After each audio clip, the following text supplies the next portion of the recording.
told you that I never would. I told you I changed, even when I knew I never could. Know that I can't find nobody else as good as you. I need you to stay, need you to stay. I get drunk, wake up, I'm wasted still. I realize the time that I wasted here. I feel like you can't feel the way I feel. I'll be up if you can't be right here.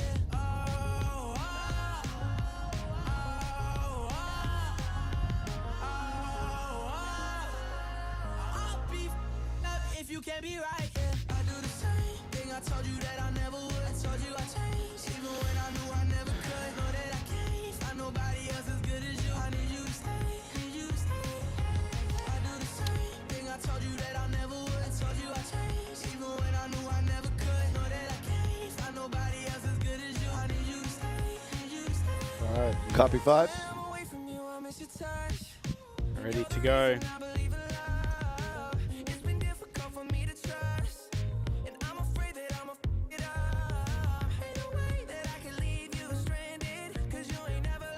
Do you have an extra one?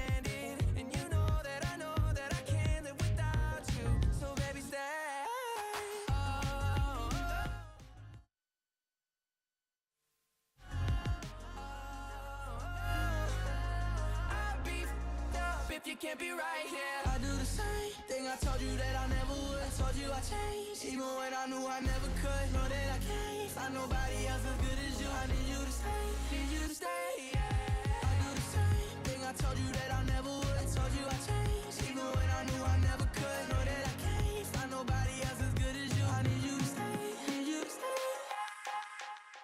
'Cause I'm in the stars tonight, so watch me bring the fire, set the night light. Shoes on, get up in the morning, cup of milk, let's rock and roll. Kink out, kick the drum, rolling on like a rolling stone. Sing song when I'm walking home, jump up to the top of the brown. Ding dong, call me on my phone, nice tea and I'll get my ping pong. This is getting heavy, can't hear the bass, boom, I'm ready. Life is sweet as honey, yeah, this beat chain like money. This go overload, I'm into that, I'm good to go, I'm diamond, you know I glow up. Hey, so let's go. 'Cause I'm in the stars tonight, so watch me bring the fire, set the night light. Hey, shining through the city with a little funky soul. So I'ma light it up like dynamite. Whoa, bring a friend, join the crowd, whoever wanna come along. Word up, talk, just move right up the wall. Their line, sky's the line, so we dance to the breakdown. Ladies and gentlemen, I got the medicine, so you should keep your eyes on the ball. This is getting heavy, can you hear the bass? Boom, I'm ready. Levies, ceilings, honey, yeah, this beat the chain like money. And this go overload, I'm into that, I'm good to go, I'm down, you know I glow. And let's go. 'Cause I'm in the stars tonight, so watch me bring the fire, set the night light. Hey, shining through the city with a little funky soul. So I'ma light it up like dynamite. Whoa, life is dynamite.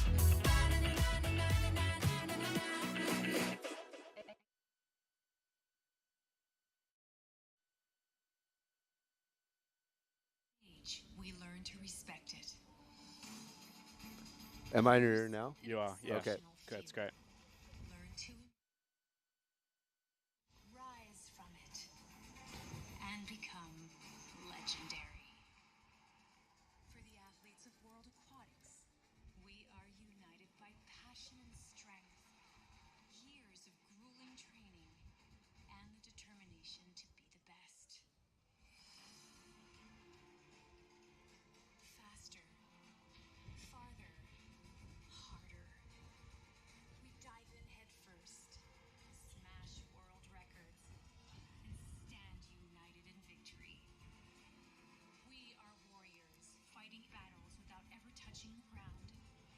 Dancers rising from the depths in choreography of strength and art. Copy. Acrobats spinning towards the water at breakneck speeds.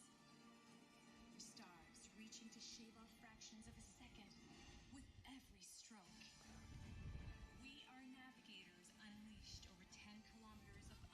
Copy. Gotcha. Thank you. Our athletes make waves felt across nations. This is as much legend as it is sport. This is World Aquatics, united by water.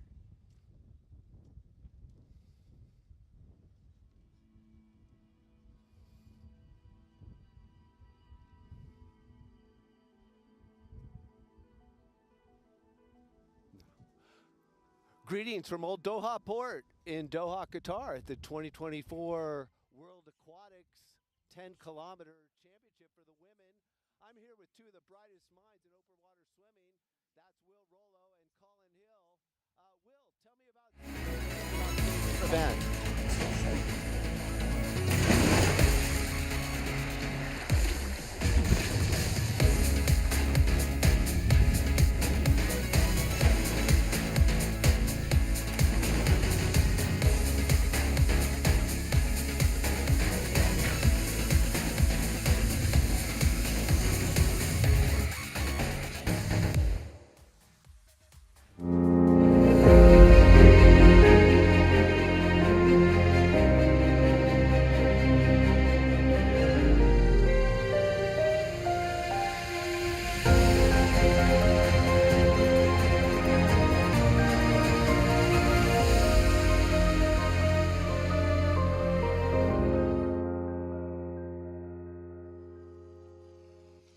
Greetings from Old Doha Port in Doha, Qatar at the 2024 World Aquatics 10-kilometer championships for the women. I'm here with two of the brightest minds in open water swimming. I'm Mike Lewis, and I'm accompanied by Will Rollo and Colin Hill out on the boat. Will, what do you think about today? Yeah, thanks very much, Mike. Very excited to be here in Old Doha Port. We've got a great race ahead of us. Of course, this event doubling as the Olympic qualifier. We can't wait to see how it plays out. And of course, some absolute champions of our sport set to take to the water. Absolutely, and this is the most consequential qualifying race after last year at the 2023 World Championships in Fukuoka, where the top three in this event were the champions. And tell us about those top three. Yeah, so Leonie Beck, Katie Grimes, Chelsea Gubecka are the top three. Gubecka in second, in fact. They are all set to be racing in Paris later this year. Gubecka not racing today, but Beck and Grimes set to take to the field. And of course, they'll be chasing their their World Championship medals, but not consequential to the overall top 13 that could be booking that ticket to Paris. That's right, and the qualification standards allow us to have two athletes in the field in Paris, a total field being 22 people, two athletes from each country, correct? That's correct. And that's where it really starts to get quite interesting in this race. We look at the field, and of course we've got the Germans in Leonie Beck and Jeunesse Spyworks, France well represented, Italy, the Australians Moesha Johnson and Maddie Goff set to race. Of course, Chelsea Gubecka already taking one of those spots, so will be the top Australian across the line, assuming they are in that top 13 that could be representing the green and gold in Paris. Hungary, Spain, Brazil, USA, there are a bounty of elite athletes set to race over this 6-lap course here in Doha. What a spectacle we have for viewers at home. Absolutely, and talk about spectacle. This is going to be true open water swimming in a classic sense. We have conditions that have been variable this morning almost every 5 minutes. We have some strong winds that they'll be facing as they're going up the course, and of course coming back down the course on the backstretch. They're going to have the wind at their back. Tell us a little bit about the strategies that we're likely to see in that regard. Yeah, it's going to be interesting to see how it plays out. I would say that today definitely suits our stronger athletes, so expect to see an Anna Marcella Cunha type that can fight through the chop and try to really make those leaner, longer stroke athletes have to fight really hard. You know, myself, yourself, and Colin were lucky enough to go out onto the course yesterday, Mike, as you well know, and the life of the commentator, as they say, the hardest working people in media. It was an interesting experience out there on course, wasn't it? It was very interesting. In fact, the conditions yesterday during warm-up were a little bit more dramatic than they are today. But it was fighting that way down. And one of the tricks that people are going to have to bring to bear on this one is really kind of knowing their position, because sighting going against or going into the wind is quite a challenge. Even though those large buoys seem very apparent when you're looking at them from outside the course, when you're in the water, you can definitely see those things shrink. And so you're positioning yourself off the wall. They see a wall as they're going down. We've got a giant cruise ship out there.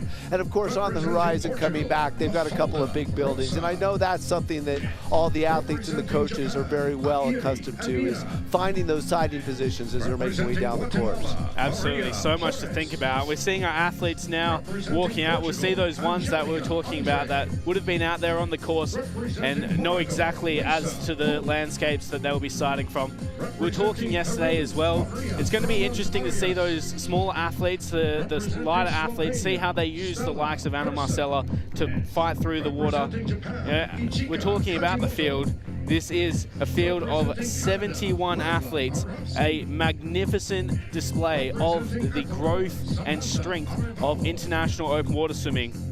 Well, unquestionably, the closest strength, I think that's a great way to term this, is, we see these athletes walking out right now, and, really what's going on with them is, they're keeping it together. There's Eva Fabian of Israel right there. She's a veteran of the sport. Absolutely. Obviously a great spirit to be out here every time. She won her first World Cup back in 2010. Just to show the longevity of the champion that is Eva Fabian. Yes, and 2010, of course, just 2 short years after the debut of open water swimming in the Olympics, which debuted in 2008 at the Beijing Games. Yeah, we were talking off air before, this is a great sort of mixing pot of these athletes who've been around the sport for such a long time, and the new athletes coming in. That compressed Olympic cycle has really condensed what this field is going to look like. We've got the people that have been competing since it was introduced in 2008 to the ones that are going to drive us forward.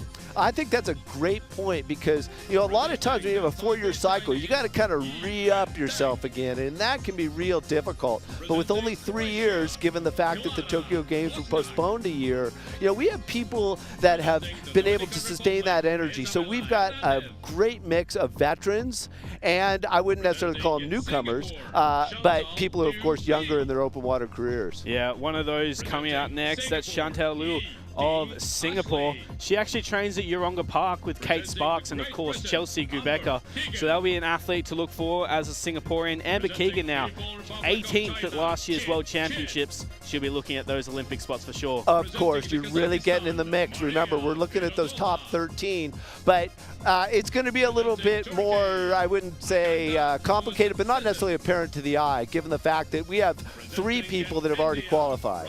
Yeah, that's right. And I guess that's a key thing for all viewers at home, is this event, it doesn't matter where you finish. You could be racing for 35th and 36th, but ultimately you could be picking up your continental spot. So every athlete's going to be laying their best result out on the line, and ultimately the sport's the winner. And as our colleague Colin Hill informed us just moments ago, that's what they're looking for. Everybody's thinking about, hey, qualifying positions. Like we talked about a few moments ago, it is not as, this is consequential, right? This is actually there's a lot of consequential events at this World Championship, but this one in particular, so much at stake, so much excitement out here, because unlike previous years, you would qualify only 1 athlete potentially in the World Championship, and then you were out, right, yeah, as a country. Right. Now we can fulfill a 2 quota for each country at this. It's very, very exciting. Really changes the nature of this event. Yeah, very innovative way to sort of go about the selection of the Olympic qualifiers. It's another innovation, of course, that World Aquatics has introduced. The expansion of the World Cups have been great this season, but one of the ones that I'm most excited about, to have Colin Hill, one of the brightest minds in open water swimming, as you said, out on the boat, feeding live information out to the viewers at home. truly a spectacle. Representing Germany, More and more Jeanette athletes Spivak. coming through. Here is our second German we racing with Leonie Beck. She was third in the Settable World Cup back in 2022, so she has the class. Can she be the one representing Germany alongside the world champion in Paris later this year? And that's a big question on those second positions, right? When we've already got those top three. Two of which are going to be here right now. So as in the Americans, we got Mariah Denigan, who will be coming out shortly. She's going to be looking for that second position, using that as an example for us to understand. Yeah, Denigan and Americas, it's that fits into that other element of the new Olympic qualification criteria where we can have athletes that are qualified already in the 800 and 1500 meters. Could we potentially see the likes of Katie Ledecky racing the open water if Denigan doesn't fall into that top 13? Well, I'm certainly not going to speak for Katie Ledecky, but I think we'd call that a big theoretical. Yeah, absolutely.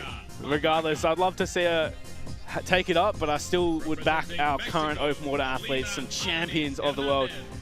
The way that we're running through the entry list at the moment, all of our athletes coming through, 71 in the field, as we mentioned. Our top 11 athletes will be the last 11 introduced to the field. You know, you've got some absolute champions in there.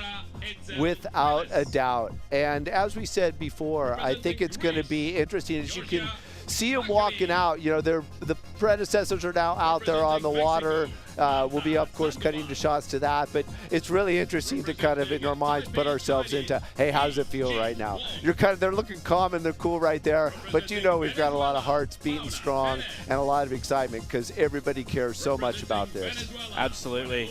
And, you know, a race course like this, you're not really sure how the conditions are going to play out. One way to the other, it completely flips, and we've been seeing the weather conditions change almost every 5 minutes, so there would be a lot of nerves as to how the race will play out. I would think undoubtedly. I think that's a great point. You know, given these conditions, what we're going to be seeing is, yeah, you can see a lot of variability depending upon what strategy you want to employ going up against the wind. Of course, the backstretch, you're going to come with that wind at your back, and you're going to have a bit of a swell because we got a bit of a wind swell out there.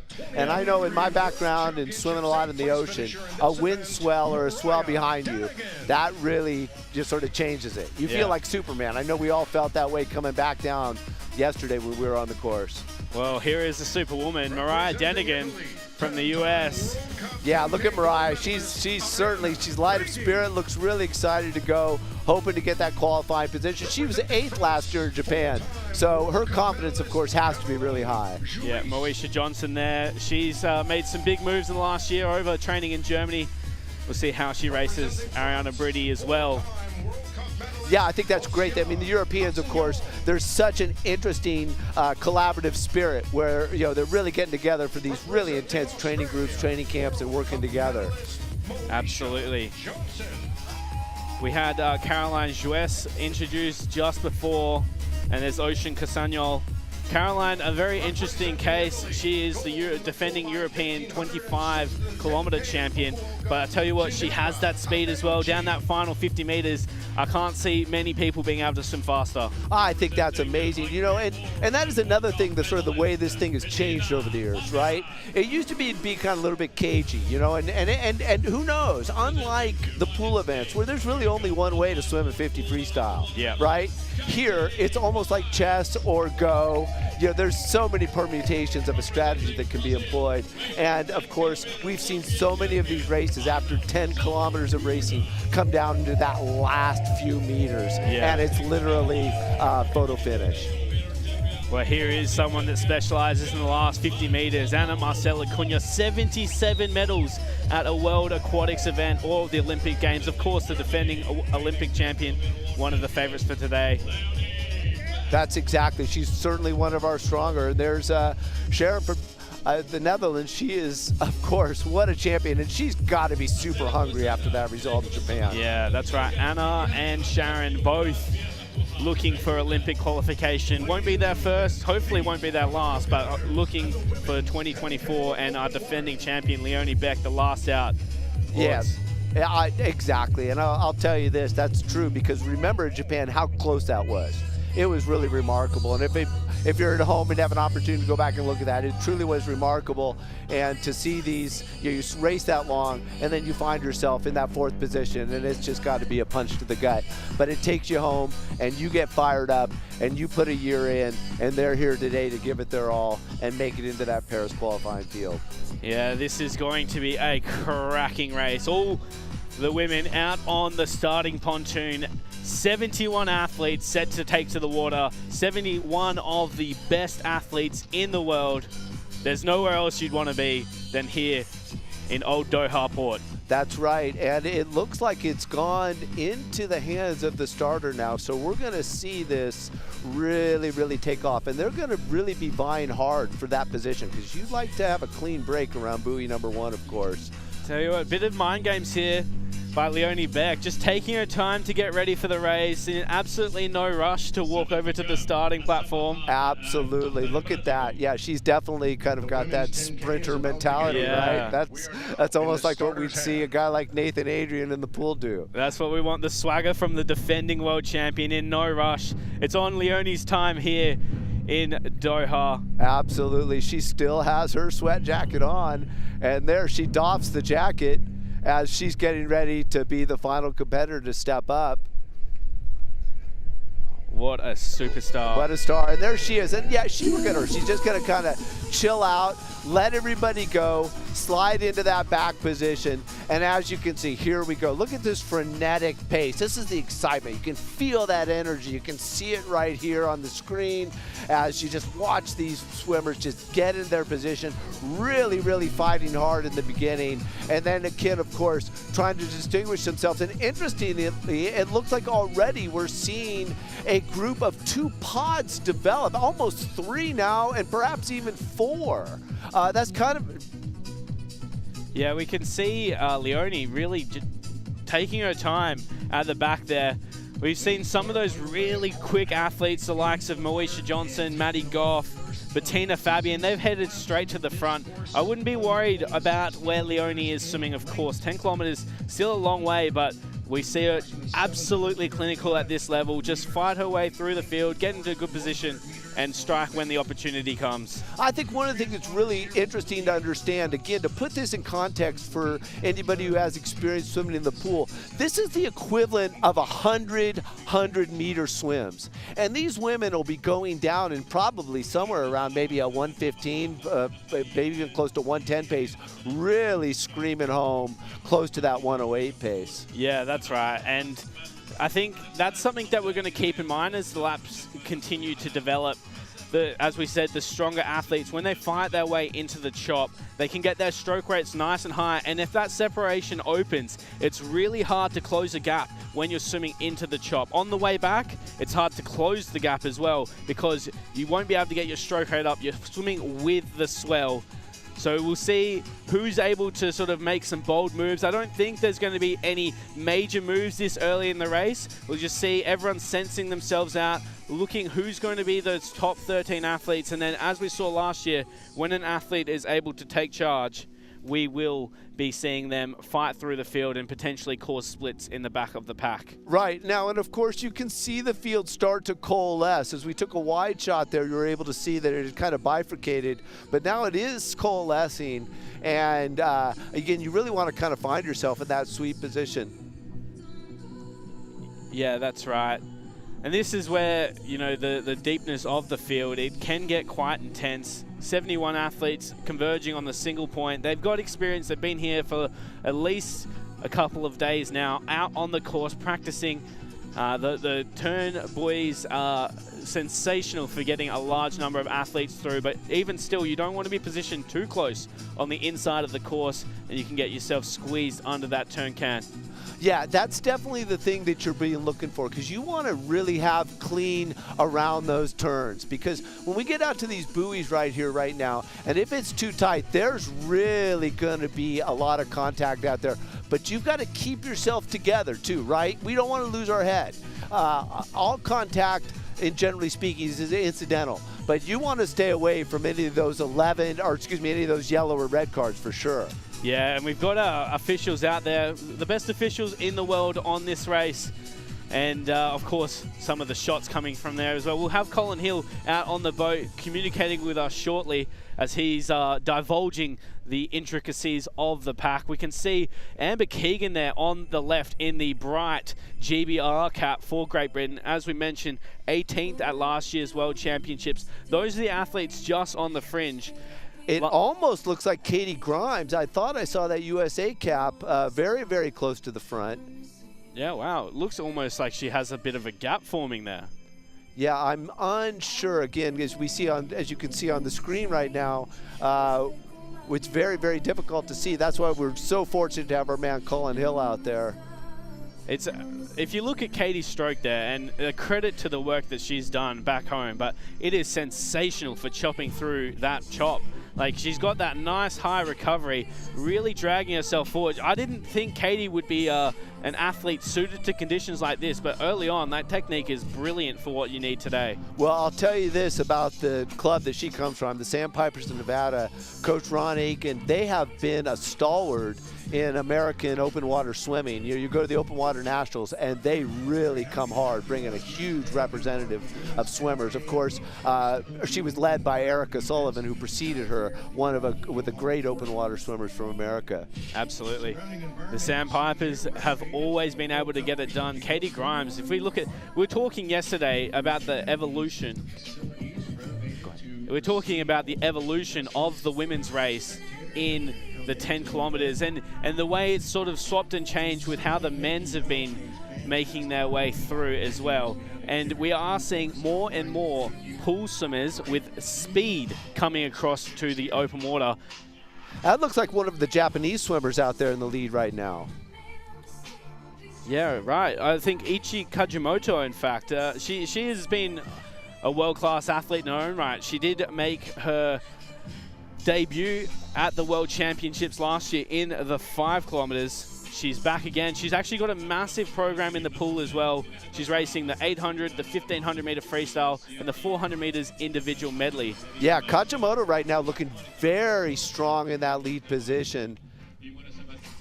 And I mean, as we go through the field there, you can see it's good that the Aussies are tucked in there as well. I think they're both wearing 2 different colored caps, so that might be able to help us as they make their way around the field to see who is sitting where, but still a massive pack going into that first can. And we're making the first buoy right there.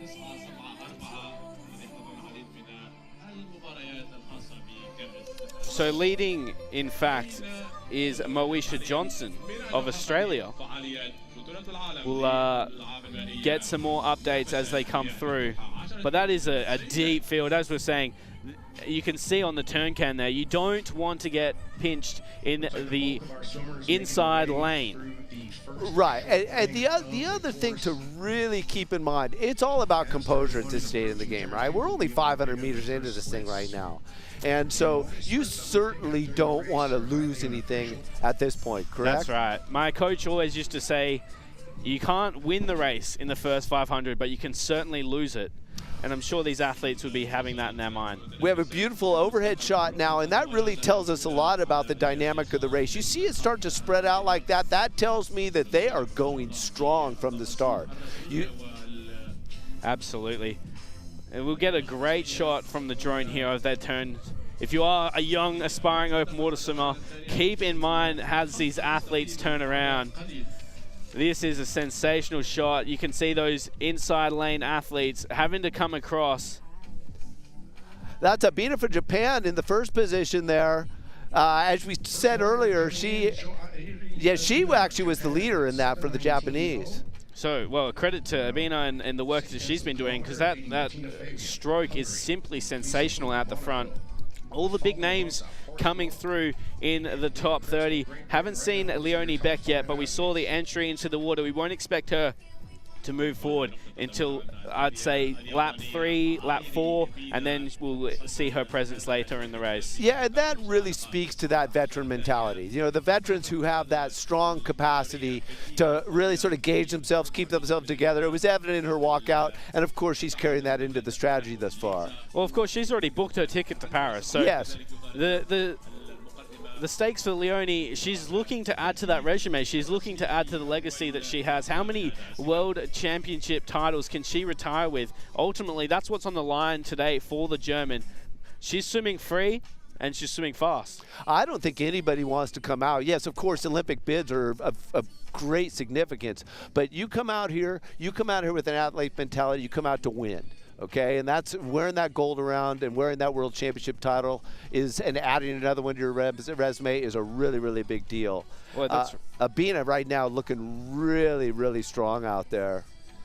But that's a sensational point, Mike. I guess when we think about these athletes, they're not your regular Joes. These are elite athletes that are chasing this goal day in, day out. They are intensely competitive.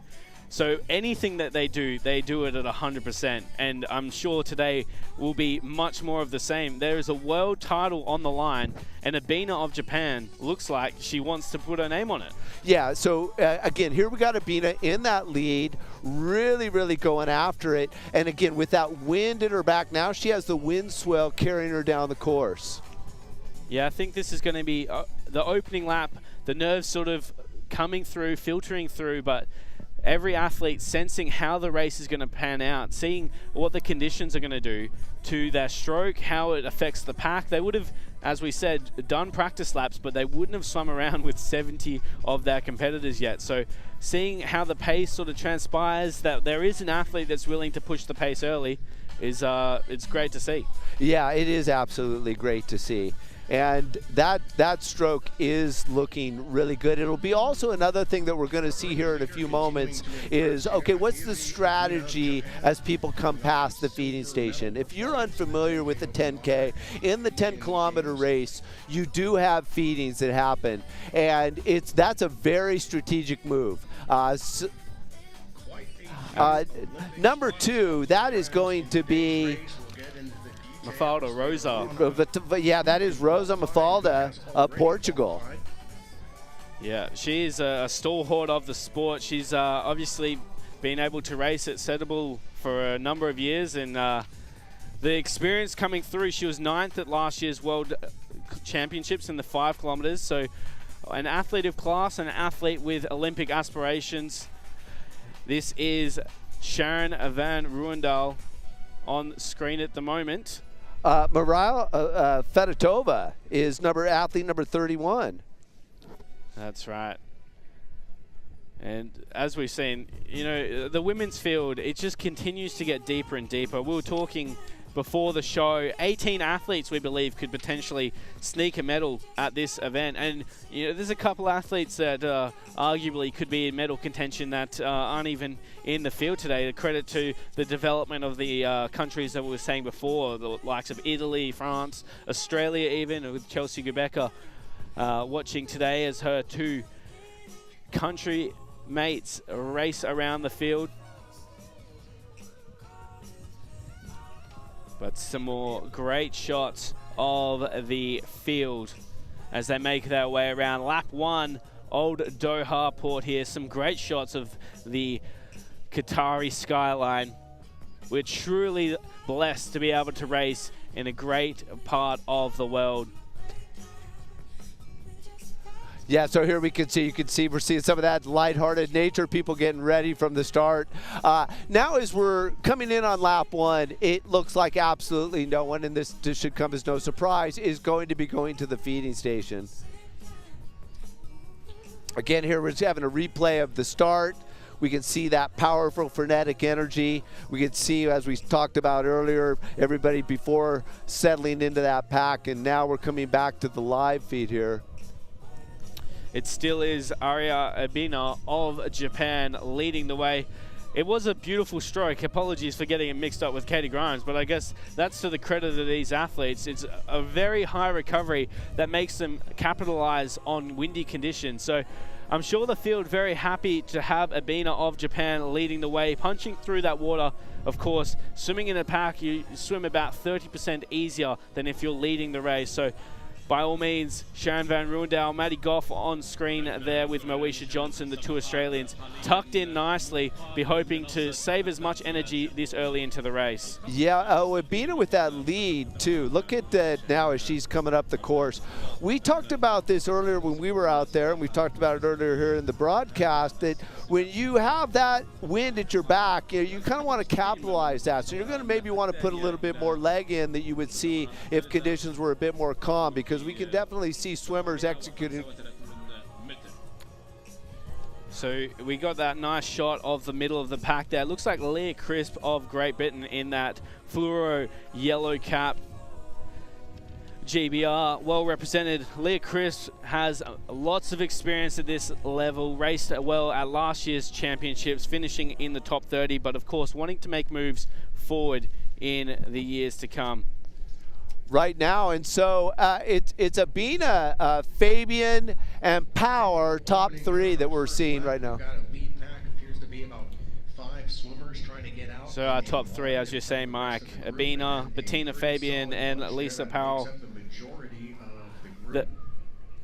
They are some fantastic athletes. Bettina Fabian, the 2022 World Junior Champion. We've seen her come forward and forward year on year as we go back to our leader. And there's Aria Bina again.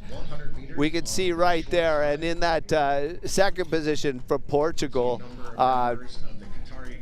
Yes, that's number two. That's Rosa. That's Rosa from Portugal in the second position. Mafalda Rosa, yes, we were speaking earlier. She does look really strong, sitting currently up in the front pack. And then we go Sharon Van Ruendal, just sitting behind. You know, she is absolutely clinical, a different race strategy to what Leonie Beck races. But as these athletes just off camera come through to finish lap one, or the back half of lap one at least, you can see the pace is certainly on, and it is stretching out that field. Right, that is absolutely the case, and we're going to see how that is really going to play itself out here, because we're off to such a strong start that we just see that field has really stretched itself out. Yes, and what a great shot we've got there. The Doha skyline in the background, these athletes churning through the water. This is truly a spectacle to kick off the open water competition here in Doha for the 2024 World Aquatics Championships. It still is Abina of Japan leading the way, a fantastic young athlete doing her best efforts early on in the race. And we're going to see, actually, as they are coming down the front stretch, that's where we're going to see them pass the feeding station. So we're going to see that momentarily. And that, of course, is a very, very exciting part of every 10-kilometer race. Absolutely. Another thing to note of these conditions here today, this is quite a tricky spot in the race, as they go from swimming with the chop to going alongside the chop and then back into the headwind. It can start to shock the swimmers. When you're swimming with the wind, with a tailwind, you don't get as much white water in your face. You sort of can relax a bit into the tailwind. But when you turn back into the headwind, which the athletes are about to do now, the white water starts to chop up a bit more, and you'll start swallowing a bit more water. So the athletes have to be cognizant of the changes in conditions. I think that's a great point. But one of the things that, did you notice this? So we can kind of see it from where we're sitting right now.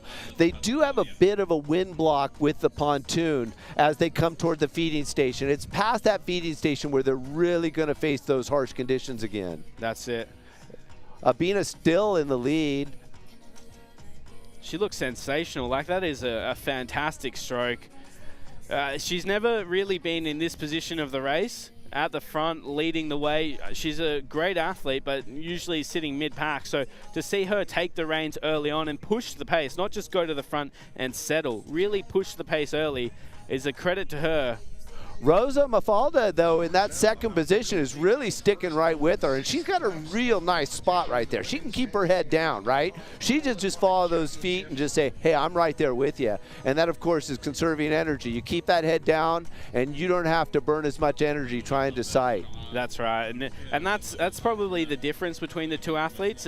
Mafalda Rosa of Portugal will just sit there tucked in nicely, let the Japanese youngster lead the race. They're coming in now to the first feeding station, and this is where it will start to get interesting. The water out there today, very salty, so the athletes benefiting from the buoyancy of the salt, but certainly will be needing that hydration throughout the race. That's true. Abina really trying to open it up a little bit now. Oh, we've got Grimes. Yeah, you can see Katie Grimes right there as they come into the first feed here. Katie Grimes in the 4th position right now. So here they come. We'll get an update in the timing gate now. This is the end of lap 1 of 6. 1.55 kilometers done. And there's still plenty of swimming ahead of us. Abina of Japan, our leader from the start. Katie Grimes in the mix as well. Mafalda Rosa sitting 2nd. Maria de Valdez of Spain in 4th. Moesha Johnson in 5th. And you can see that first 1,500 meter pace is at 18:44. So again, that's it. That's in a good clip. Not quite as fast, of course, given the conditions as if it was on a different course, but still really, really impressive. Watch as they come here on the side. You can see the feeding station here. Very, very interesting here as the swimmers are trying to vie and find their position. That's another challenge, of course. As you can see from this perspective, it looks pretty apparent, but when you're down there in the water, particularly with the wind, you're of course looking for those distinctions, and each country has a unique way of trying to present their feeding sticks so the swimmers can identify them going through there. That's a key point. It can get quite chaotic. I will say, though, a credit to Abina of Japan. She has absolutely stretched the field out early on. Yeah, she has definitely set that pace. Abina has definitely come out here today and set something out here and said, I'm going to really charge this thing hard as they go into lap number 2. And as we talked about earlier, you can see once they get past the pontoon, those conditions really kind of get a little bit more challenging at that part of the course. If you're watching from home, hoping to see the conditions, you can see just as the wind sort of breaks through the water, the white caps popping up ever so slightly. So strong wind conditions, especially on this front straight of the race. Coming out of the feeding station there, we still got a lead pack of about 30 odd. So looking to our lead now. I think we've had a bit of a change, Mike. Yes, Roendahl seems to have taken over the lead right now. Oh, is that Katie Grimes? Oh no, we've got Katie Grimes is taking the lead. Wow, look at Katie out there. Yeah, Roendahl right there at the top of the picture. It looks like Mafalda Rosa in there as well. Yeah, in that number 2 for Portugal. Yeah, it's definitely, we have a change of strategy right now. So like the pace has just slightly come out of the race as those 4 females lead the race. No one really wanting to establish their dominance. We saw, actually I picked up on that last feed, the Peru athlete in Maria Bramont Ariz pulled off to the side, didn't choose to feed, and then was going towards the front of the race, but decided to shut it down, not wanting to do any of the work early on. She's conserving her energy. So seeing now that Mafalda Rosa, Katie Grimes, and Sharon Van Ruendal are saying, no, let's keep this pace up. Let's keep the pack split. Well, when you see a pack like that, what do you think is going on right there with these guys in the middle of this pack? What's the challenge you're finding yourself? Well, I think in that first lap, it would have been a bit of shock for those lead athletes. As we know, Leonie Beck sort of deciding to enter the water slowly alongside Anna Marcella. They would have been expecting to sort of chill through the early stages, but then with Abina of Japan putting the power down early, they would have been, all right, we're going fast, but then coming out of this feed, slowing the pace down, there would be a lot of argy-bargy, a lot of fighting for position, not wanting to get trapped on the inside again as they come down with probably 200 meters to the turn. Well, as you saw in that overhead shot, that again, we're seeing that pack condense. What's that tell us? It is telling us it's slowing down a bit, okay? Right, we're going to see. We talked about there's a lot of different strategies that can express themselves right now. But Grimes, see what's happening right now. We got Grimes still holding that lead. from Abina, but that is, again, things have just sort of slowed down. They're settling down. They've got that first lap under their belt, and they're really kind of finding that comfort level. So, Mike, you were saying, obviously, Katie Grimes, Sandpipers, she looks really strong. Just turned 18 a couple of weeks ago. What's the secret to her success? She has turned, as was seen at the World Championships, popping up, getting stronger and faster every year, and now she looks like a legitimate threat for a potential gold medal. Well, unlike a pool swimmer who has opportunities, because there's so many pools all over the place, so many swim meets, it's about having reps, right? You got to do your reps. You got to get these 10Ks in time and time again. And that's one of the things the Sandpipers of Nevada do. They're her home swim club. They end up trying to get as many reps at these national championships and regional championships, so that helps. That is something that the Europeans have to their advantage. They get a lot of reps because there's so many opportunities for them to compete. But we're seeing that manifest more and more throughout the entire international field. Absolutely, and here we go on the screen. Yeah, we're having a replay here of the feed. See, look at that feed. Look how quick they take it. They take that feed super quick. That's what it's all about. It's efficiency. It's really analogous to, say, a Formula One race where you're seeing, like, with amazement, how fast they change those tires or do those repairs on those cars. We're seeing sort of the same strategy take the way here. Yeah, and as those feed stations sort of start to evolve throughout the race, it is interesting to see the different athletes playing tactics with each other. You see on the back straight as they come down to it, the athletes hoping to feed at the next feed station will move forward and try and dictate the line that the pack takes, because if you are leading the race and you don't want the field to go through a feed station, you sit as wide as possible, making those athletes make a decision as to what they want to sort of separate themselves from the pack and have to push their own water. Absolutely, and that is a key part. Yeah, definitely the strategy that takes place there. But we can see right now that is still Grimes in the lead. Next to her, we're going to try to get us. It's Abina is right in there, and I think that's still Mafalda Rosa as well up there in the mix. So Grimes, Mafalda Rosa, Van Ruendal, and Abina of Japan, the top four. That's absolutely, and Ruendal in that white cap with the NED. That's how you're going to identify her as opposed to Katie Grimes in this lead position. Look at that nice, smooth, very, very relaxed stroke, as we've talked about earlier. You really want to conserve the legs, and that's kind of what you've got going on right now. She's just slicing through there nice and easy, really efficient sighting. You could see that in that last stop. Yeah, sensational athlete as she leads the way through the pack. When you look at the stroke Ruendal's like now in that second position. Yeah, that's right. With Grimes' stroke really strong out in front. That's a lot of time on the pool boy to get to that level of athlete. She does not look, even though she is leading the race, she does not look like she's in any stress out in front. These athletes are churning their way. This is lap 2 of 6, crowning a new world champion in about an hour and a half's time. This is a sensational race. How do you think Grimes is feeling at the moment out in front? Is this a position that she'd want to be in? Oh, yeah, it's definitely a position you want to be in. I mean, it's sort of, particularly if you're feeling comfortable, right? Of course, okay, we did have a dropout now, and that is number 37, Rafaela Santo. So she's had to stop the race, and of course that is such a hard place for any of these athletes to end the race this early. You don't come here with that in mind, and we can see definitely that she's feeling that challenge and she's being consoled by her coach. That is the brutal honesty of this sport here. You are out in the conditions. Anything can go wrong. There's not a lot that you can control, so well done to Santo for her journey here, but unfortunately her race has ended early.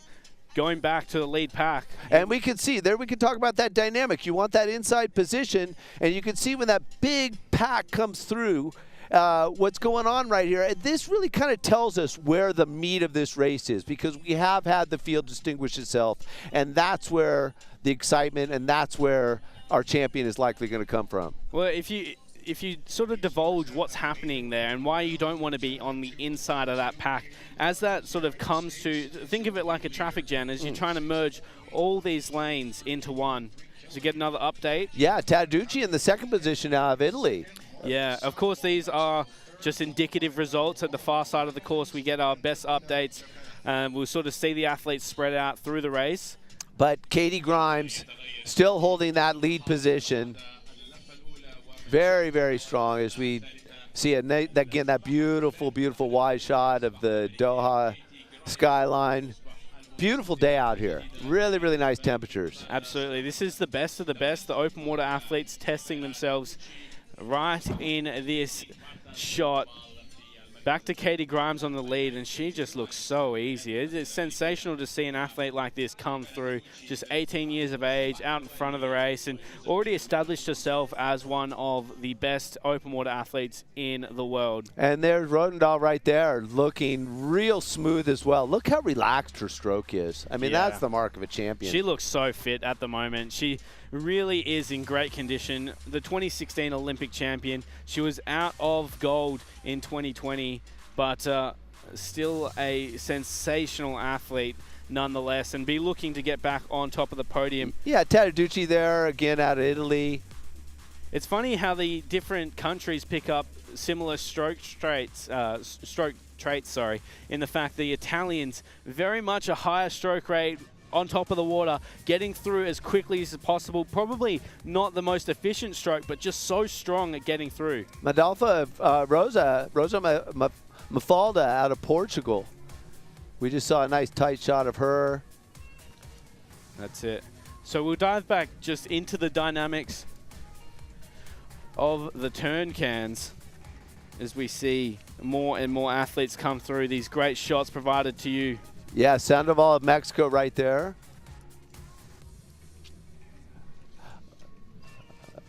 Lisa Po of Mongolia right there. She was sitting early up near the front in that first lap, so seeing her come through the field. We go back to Leah Crisp of Great Britain. So all the big names, Moesha Johnson now of Australia, all the big names in contention. Leonie Beck, Anna Marcella, they were sitting towards the back of the pack. Expect them to sit there. It's not a surprise. They will make their way through the field methodically, of course. We go back to our first South African athlete. Spoke to Chad Ho yesterday. He was saying he wants to see his athletes up in the top 20, and so far doing a great job. Yeah, and of course, Chad Ho, a champion in his own right, turned into the coaching position now. Yeah, and what a lucky country to have the likes of Chad Ho to sort of guide that program, get them back up to being dominant. Looking at that lead pack, the pace is still on. Like, Katie Grimes is doing a fantastic job. Andrea of Portugal right there, as we see here in this shot. That's right. And there again, now this gives us a good perspective. These beautiful drone shots really help us understand. Look what Katie Grimes is doing right there. She's really busting a move and opening it up right there. They're just off course. So you see that yellow buoy on their left-hand side. That is just a directional buoy, so of course no issues being on the left-hand side, but that is the straightest line into the turn can. It is quite a long straight here, 725 meters between the two turns. And here's a replay of the turn we were talking about before. There is that dynamic that takes place. Is the emotion. Again, there's the emotion of the race. That's right. So we dive into that turn can as we go back to the live shots of Katie Grimes out in the front.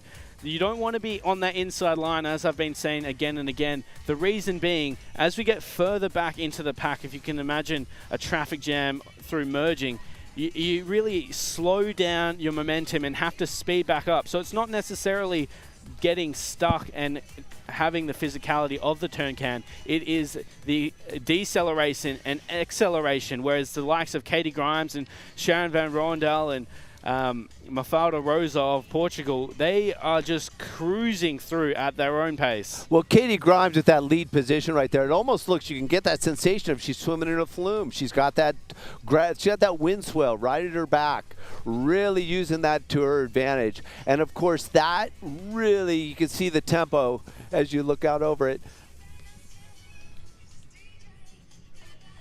So as she's coming through now, it looks like her stroke rate's around that 32 to 34 marker. So nice and comfortable, not really stressing. Yeah, good. It's a perfect open water stroke. You can't fault it this early into the race. Looking up every 6 or so strokes, nice and comfortable. But look, here she is, the Olympic champion from 2016, the professional in the field, Sharon Van Rondaal, looking very comfortable in second position. Yeah, and if I'm Van Rondaal, that's a beautiful position to be in. She is in that second position, can really kind of slide in there and sort of let Katie not only cut but also do the siding.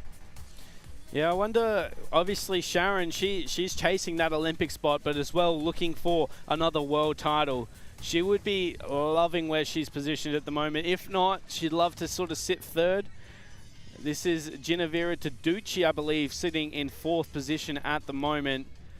And you see there, the very different stroke dynamics to what we see with Katie Grimes, but in the same way, Paltrinieri in the men's race has a very different stroke to the likes of Florian Wellbrock. Absolutely. She looks like she's probably up there in the 36 range or so. Yeah.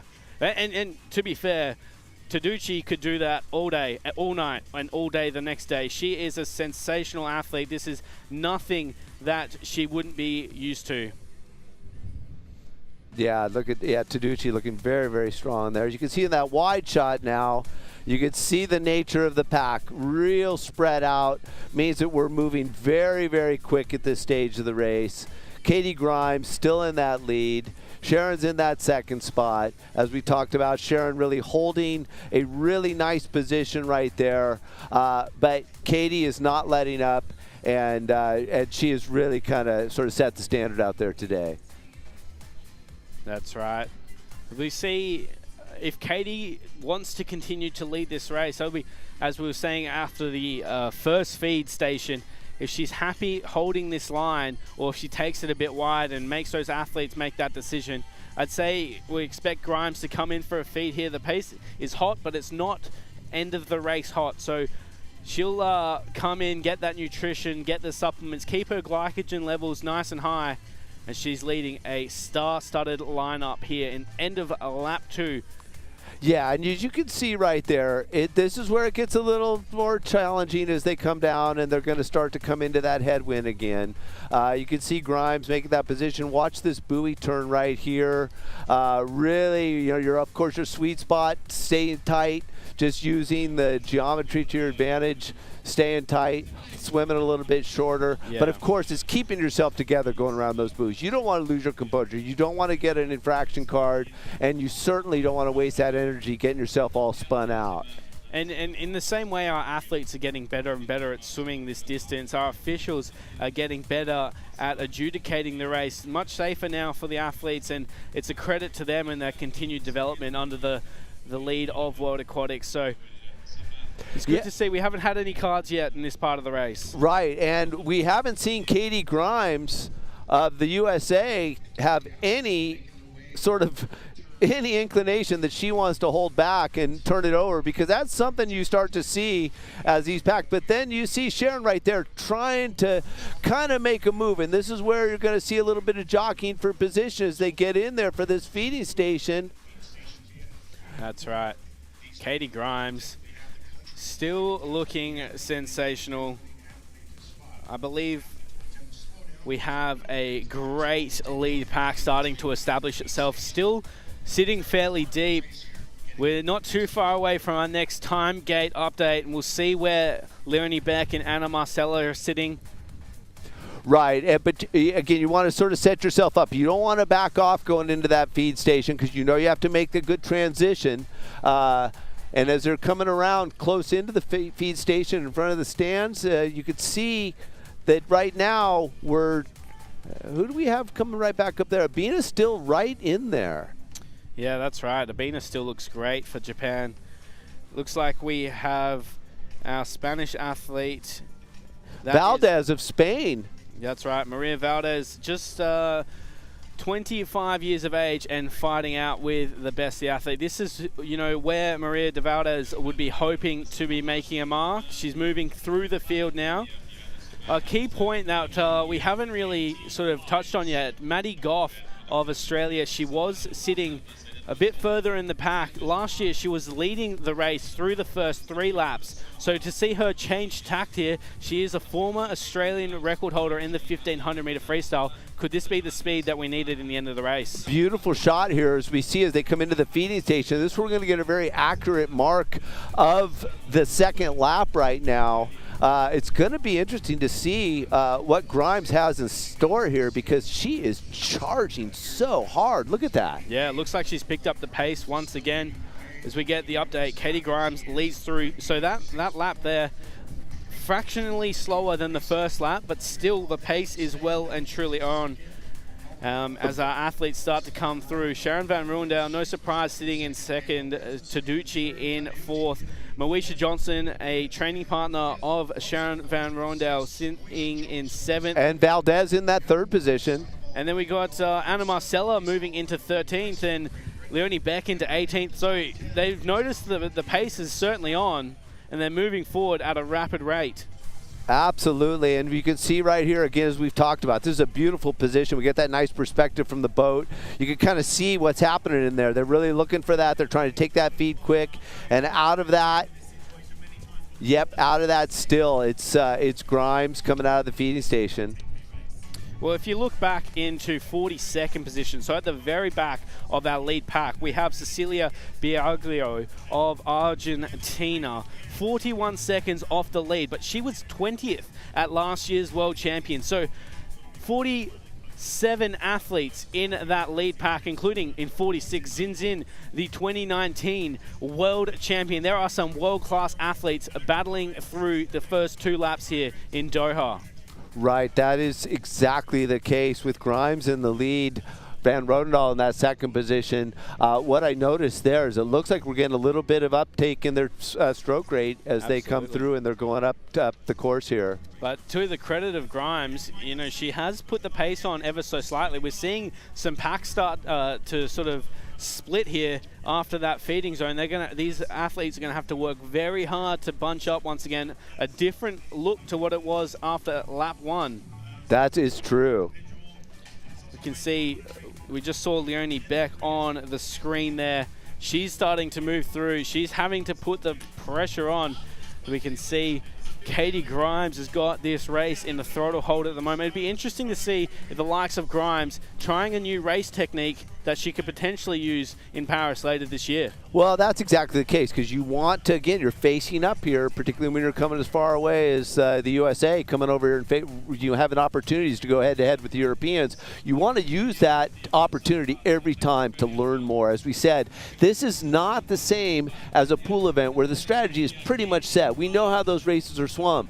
Where we come out here in open water swimming, we're going to see a lot of permutations of strategy, and that is really based upon knowing your competitors. I will tell you this, Ron Aiken of her club team at Sandpipers, they spend a lot of time, I've heard them talk about knowing exactly, and that's not any distinction. All these coaches have taken the time to learn about all their competitors, and they've had a lot of discussions about how this race will play out. Well, it's a credit to the US because haven't yet really broken through. Jordan Wilimowski did a great job sort of establishing, you know, we go back to the likes of Ashley Twitchell, but in terms of dominating like they have done in pool events, we haven't seen that US dominance on an open water event yet. Well, we haven't, but again, we got to remember, we've got Haley Anderson from the London Olympics, ended up walking away with that silver, which was a beautiful event and really set the stage for the American open water swimming program. Yeah, the groundbreakers. I'm sure Katie Grimes will continue that legacy. Mariah Denigan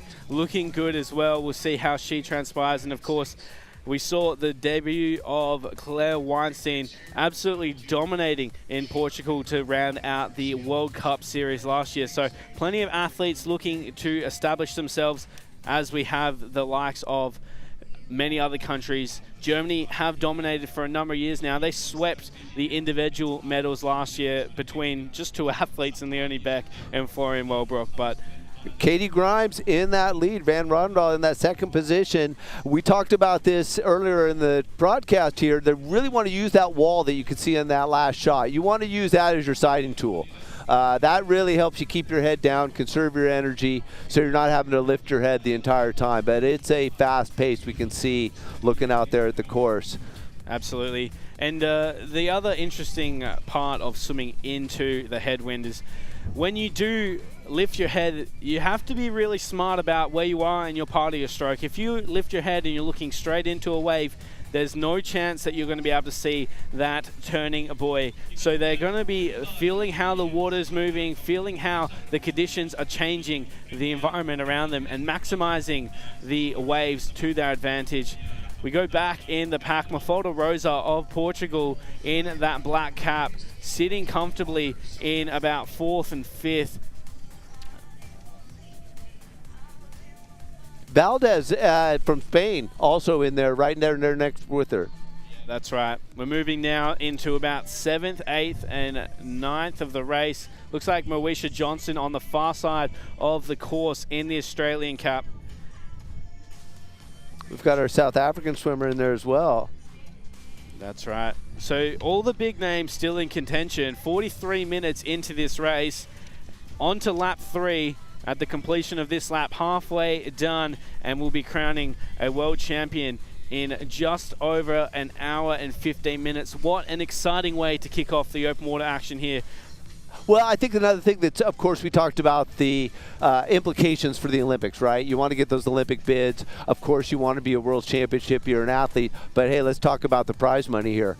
20,000 for the first position, 15 for the second position, 10 for that third position. That's also a nice takeaway. That doesn't hurt. Absolutely. And for a lot of these athletes who are full-time athletes, they really do have to manage their life around work. So that money goes a long way to ensuring potentially that could be the difference between a clean run in to the Paris Olympic Games or having to work part-time. I think that's a very important distinction to understand. You know, these athletes are out here, a lot of them self-funding their training. Of course, there's National Federation money that varies per country. But it is not cheap to sustain yourself as a professional swimmer, traveling the globe and keeping yourself on track for that ultimate goal, of course, an Olympic gold medal. That's right. And it's good to see the likes of, Leonie Beck and Sharon Van Ruendale start to commercialize their platforms, becoming stars of the sport, and a credit to the work they've done as athletes. As we go down, this is turn buoy 1. And turn buoy 1 again. We're not seeing the number of people right there. Of course, it is going to distinguish itself as we go through the race. You want to take that buoy tight. You want to be clean. You don't want to, kind of get yourself off kilter right there, right? You want to keep everything together. I saw Leonie Beck, in fact, get trapped on the inside of that can. So there is a bit of argy-bargy. Doesn't matter how much experience you have or how strong you are, you still can get in the wrong position. But the key to being in the wrong position is making sure you move and adjust throughout the race. Yeah, you got to stay relaxed. Yeah. You definitely have to stay relaxed. You get off, like I remember that yesterday. I went around that thing, hit it with my hand. Of course, I'm not racing, but you get that feeling, and that can throw you a little bit. But you got to be prepared for that. There's a lot of eventualities that these swimmers have all prepared themselves through their experience and their training. So we just get a shot there of the back half of the pack. Maddie Goff moving through for Australia, but Katie Grimes still in control, as we'll get some split updates very shortly. Maria De Valdez in the mix as well. Yeah.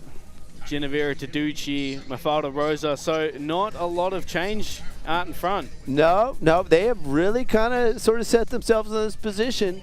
Again, the exciting part, of course, is we know how these things can play out at the end. It's always fun to see it that way.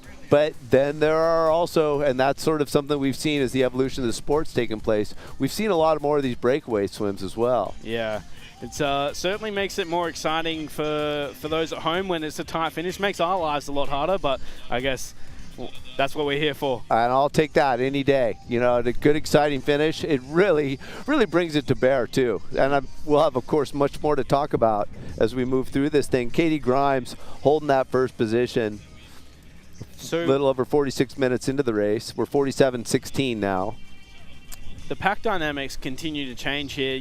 Katie Grimes, although she's still leading, the pack does bunch up on that first straight when they're swimming into the wind. They've got a headwind, and it will stretch out on this leg. but nothing's changing in Grimes' stroke. It's absolutely clinical out in the front. They're looking up every about 6 to 8 strokes and just maintaining that incredible form. That's exactly the case. Tadaducci, though, really also in there looking very, very good. There's Katie Grimes. Smooth. Things have really slowed down for her. She's in that, like, say, 32 to 33 stroke rate. Yeah, as we see a replay. Here we go with the replay. Watching that feed, there's, we were talking about earlier, that distinction. They want to make that with the national flags, of course. A little bit more difficult. You can see that with the way the wind blows that with the swimmer there from Kazakhstan. There's a big feed there. Back to that turn can and back to the race. We are seeing the best of the best take it up to each other in some testing conditions, but this is what we want. We don't want a mill pond. We don't want a pool race. Otherwise, we may as well just swim in the pool, a straight 10-kilometer time trial. This is our athletes testing each other to their maximum. Yeah, it's a bit of a Groundhog Day here again, like we talked about. You're going to see that stroke rate come up as you're fighting up against the wind, and then it slows down. As we see Katie Grimes right there, real smooth, nice and relaxed, a good front-loaded stroke. That really shows, using the entire body, being very efficient, driving with your hips, not bringing many legs to bear. You can see right there, look at that, not hardly a kick at all. That's exactly where you want to be right now. You do not want to be bringing legs to this thing. That is the rookie mistake, so to speak, and these, by no means are any of these guys rookies out here. That's right. If we look at Katie Grimes' stroke, and now we're looking back to Sharon van Ruendal, Katie Grimes swimming at the front there, 64.5 strokes per minute. And moving back to Sharon van Ruendal, she's the second lowest at 75.3. We go through the field. Mafalda Rosa and Ginevra Taducci sitting around 85 to 90 strokes per minute. So really working a lot harder, but have different efficiencies on how they work their way through there. Right, and I think to clarification, we were talking earlier, we were talking stroke cycles, now we're talking strokes per minute. That's right. A little bit of difference there. So if it sounds confusing to you, we did want to give you that degree of clarification. That's right, but 93.3 strokes per minute to 45 stroke cycles per minute.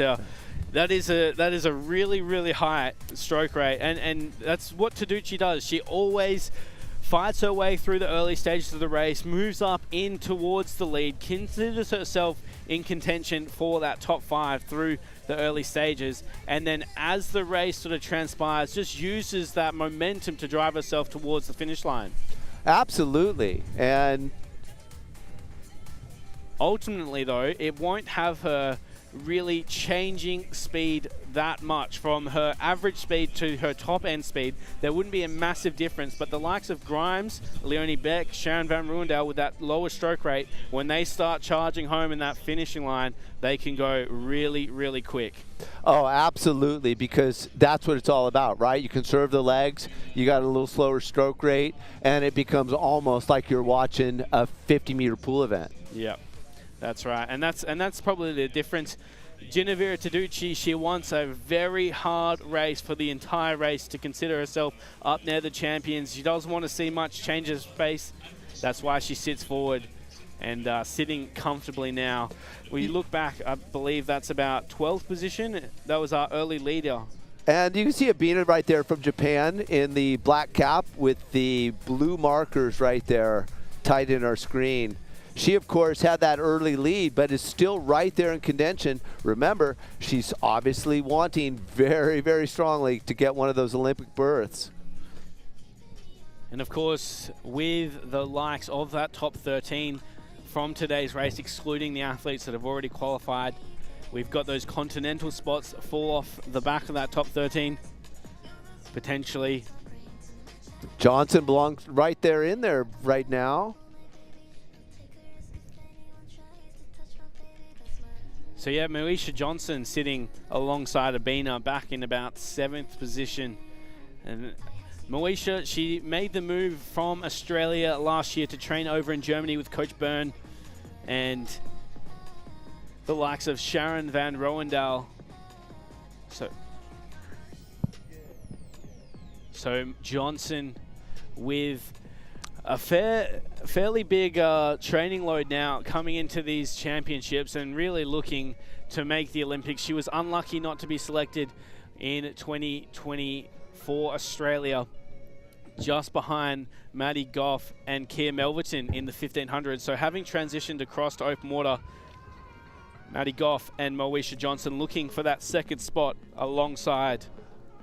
So Grimes, Van Rodendahl, Tattaducci now from Italy. Those are our 3 leaders. Valdez from Spain in there in the 4th position. So Maria de Valdez, a star athlete. She has continued to sort of move through the rankings. It's good to see her on the bigger stage once again, really fighting with the best of the best.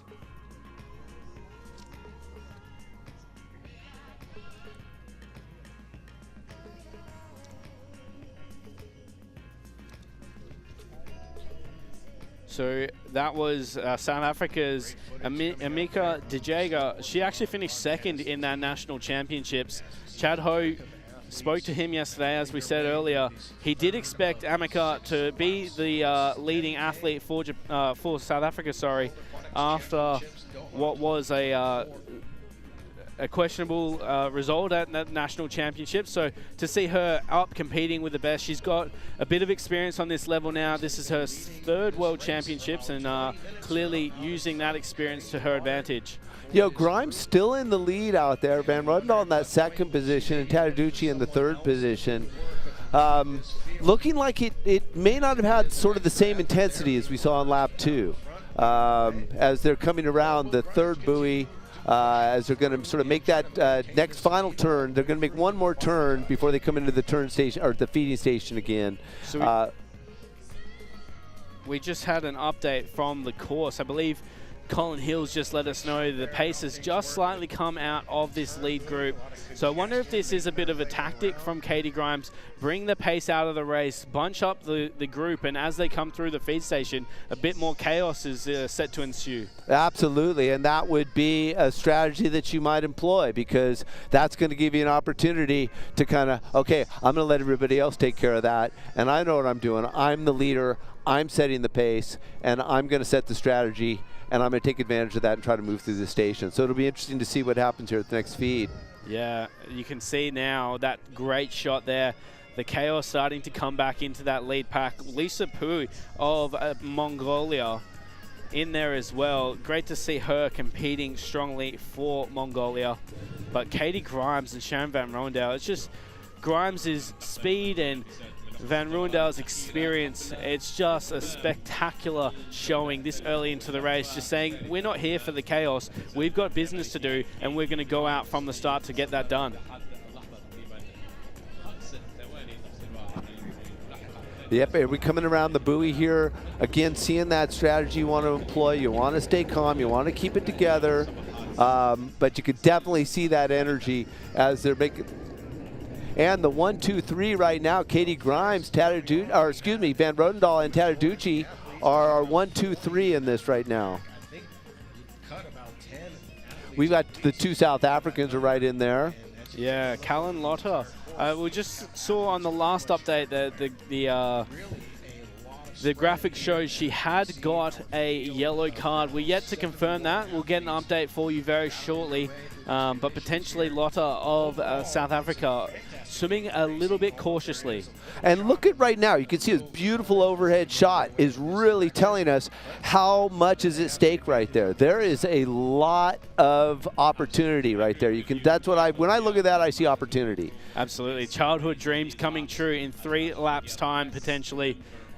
But this is a sensational move from Katie Grimes. Very, very tactical to just take the pace out ever so slightly, get everyone in the mix, and sort of almost start fighting against each other coming into this feeding zone. This is a very veteran move by Grimes. Absolutely, I would say so, because you can see that she started to pick it up again. So she let them back up, and we'll see. That's, of course, going to play out and make it potentially challenging for some of her competitors that are behind her right now as they go through the feed station. So we'll watch this feed very carefully as they come through there. Tattaducci right there in that tight shot, we could see. Valdez out of Spain.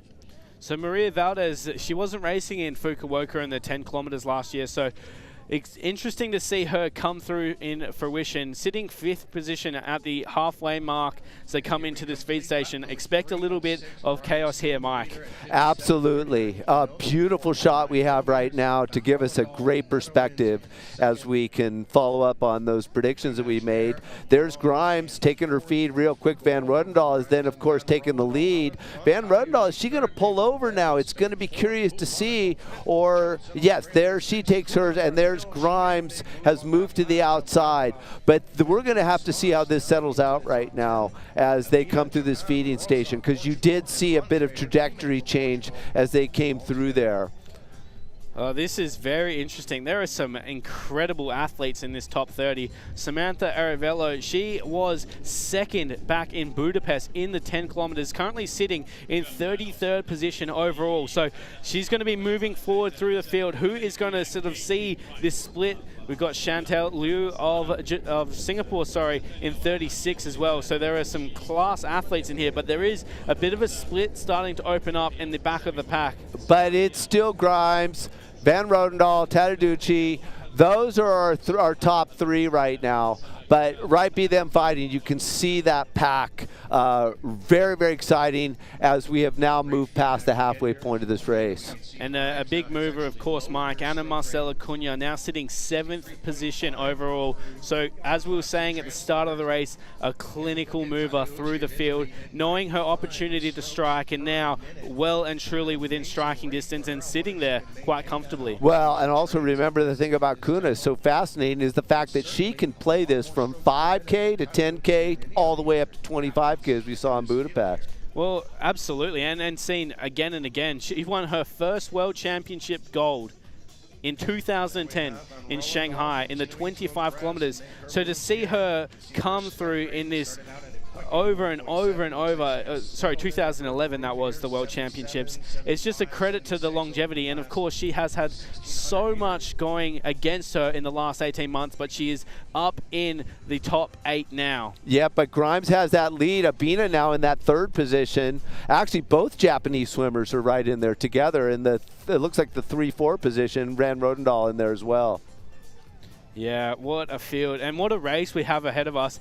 For all those watching along at home, an hour until we see the finish of this race. I wouldn't go anywhere away from your screens. We are going to see a doozy of a race. Yeah, Katie Grimes right there looking real smooth. In that 2nd position now, it looks like that's Abina and Van Rodendahl. Abina's made a charge after that feed station. But yeah, we've got 2 Japanese, we've got 2 Germans, we've got 2 Americans, 2 Spanish, 2 Australians, 2 Brits, of course. Yep. Through those fluoro yellow caps, we can't forget those. Yeah, of course. Kajimoto from Japan has really also moved up in the field now. Yeah. And she's really sitting tight with her teammate. Well, and of course, 2 French as well. So there are a lot of nations hoping to get qualification here. And we'll find out who will be hopefully booking their ticket soon. And I think that's the exciting part of that. Let's revisit that, because historically it was more difficult for a country to get 2 bursts in the Olympics. You had to get that at the World Championship before by finishing in the top 10 position. If you got 1 at the World Championship, that's what you got. Things were closed after that. There was a second chance qualifier, but that 1 was all you got. Now, the way things are, this really makes it much better for the federations to have that opportunity to send 2 of their swimmers. Yeah, that's right. And I think it's a credit to the work that World Aquatics have done to be quite innovative with how they work with the International Olympic Committee. And they are quite restricted with the quota, but the way that they've allowed the sport to sort of evolve in this space is really great. And with only potentially 22 athletes lining up in Paris, I still think we'll have some of the best athletes, actually not some, most of the best athletes in the world set to compete. Well, I think that also is an important point to make so people understand. Well, they might be saying, hey, why only 22? Well, the Olympics are a massive enterprise. You got to cap that someplace with the number of sports, the addition of sports. In fact, there's going to be breakdancing at this next Olympics, which will be very interesting. But because of that, you just can't have an unlimited field. People might be saying, well, hey, you got 71 people out here today. Why are there only going to be 22 on the start list when we get to the Paris Games? Yeah, again, that comes down to the quota. So for 22 to be representing open water and the potential that that 22 might grow with the inclusion of the 800 and 1500 meter athletes that qualify through the pool is it's a good place for the sport to be and as it continues to grow. Yeah, let's touch on that a little bit because that's something that people may not be aware of. If a swimmer competes in the pool, has the A cut in the 800 and the 15, and their country hasn't fulfilled their entire quota, they can come and they can step and race. That's right, and almost twofold to that point is you have the likes of athletes that are more predominantly pool swimmers coming across to race in the open water for the opportunity to win an Olympic gold.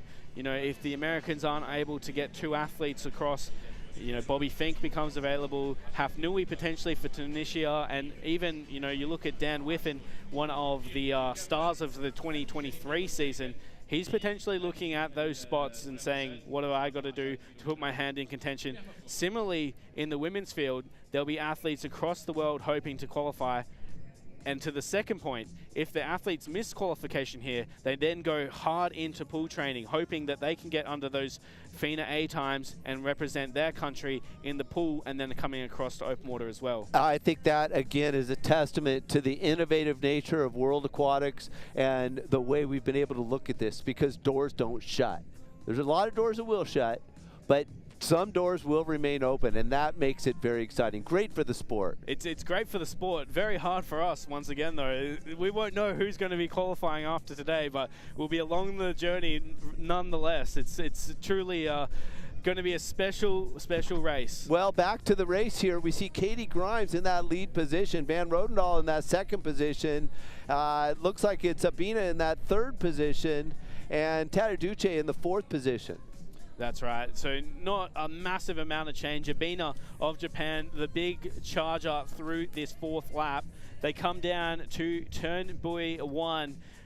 They've swum through the chop now a number of times. The pace still not entirely as hot as it was in that third lap, but still Grimes doing a fantastic job out in front. And it looks like actually they're cutting a little on the inside here. Grimes was at least. Yeah. And so they're going to have to course correct. You can sort of see as the pack bows there trying to make that turn. But she was quick onto that one, Sharon Van Ruendal.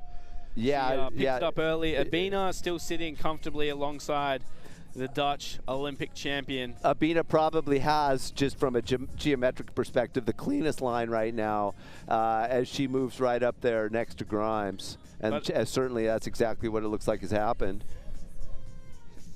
So Maria de Valdades of Spain just off the feet of our Japanese athlete who's sitting in 4th position overall. This is a great swim by de Valdades of Spain. She, as I said, wasn't at last year's Worlds, but sitting comfortably at the moment next to Taducci. And that was a quick correct by Grimes. She did pull it back. Again, It speaks that, you got to keep it together out here. You're going to have incidents like that happen, and you got to kind of keep yourself calm, keep that composure so you can move forward. But Grimes still holding that lead. Valdez in the 2nd position, Van Rodendahl in that 3rd position, 4th Tadaducci, Abina in that 5th position. Kajimoto of Japan, a big mover once again, looking like she's up into the top 10 now. So Kajimoto, a class athlete. I saw her race at the 2023 Australian Open Water Championships. She came down as part of the Japanese Olympic Development Program, and clearly that development program doing a great job putting athletes onto the senior team and on the world's biggest stage. Yeah, then it's going to be interesting to see here as we're in the middle of lap 4 now. We're past the we're past the halfway mark of the race, and see what happens. Are you going to really start to take that advantage? It's almost like when you go through the airport and they got the moving walkway, right? You get on that moving walkway, you can make that tight connection a little bit easier. So they're using the wind in this analogous fashion right now to kind of help them move down the course. It has dropped a little bit. It's not quite what it was earlier in the race, but you still have a bit of a wind swell and the wind at their back that does create an advantage. I love that analogy, the airport walkway to help you get through to your destination a lot quicker. These women will well and truly be tapping into that on this back straight. We have now got a clear lead pack of 33 athletes. Maddie Goff sitting in 31st overall. We saw her as one of the big chargers in the early stages of the race. Actually, if we look back to Fukuoka last year, we got a quick recap of the last lap. Katie Grimes there. Yeah, look at it. So that's exactly what happened. People say, what's going on right there? What's she doing? Why is she swimming backstroke? What's happening in that case is she's turning over. She's trying to get her perspective. You want to sort of relax, look over, kind of gauge where you're at, and, of course, then go to your mind. Pull out that bag of tricks. Do I have a strategy I want to employ knowing by who's behind me? That's something that they've all got to keep in mind. And she'll also be playing a bit of mind games there as we get some more athletes feeding. Yeah, a little replay from the feeding station right there. A beautiful shot of the skyline here in Doha. The organizing committee doing such a fantastic job.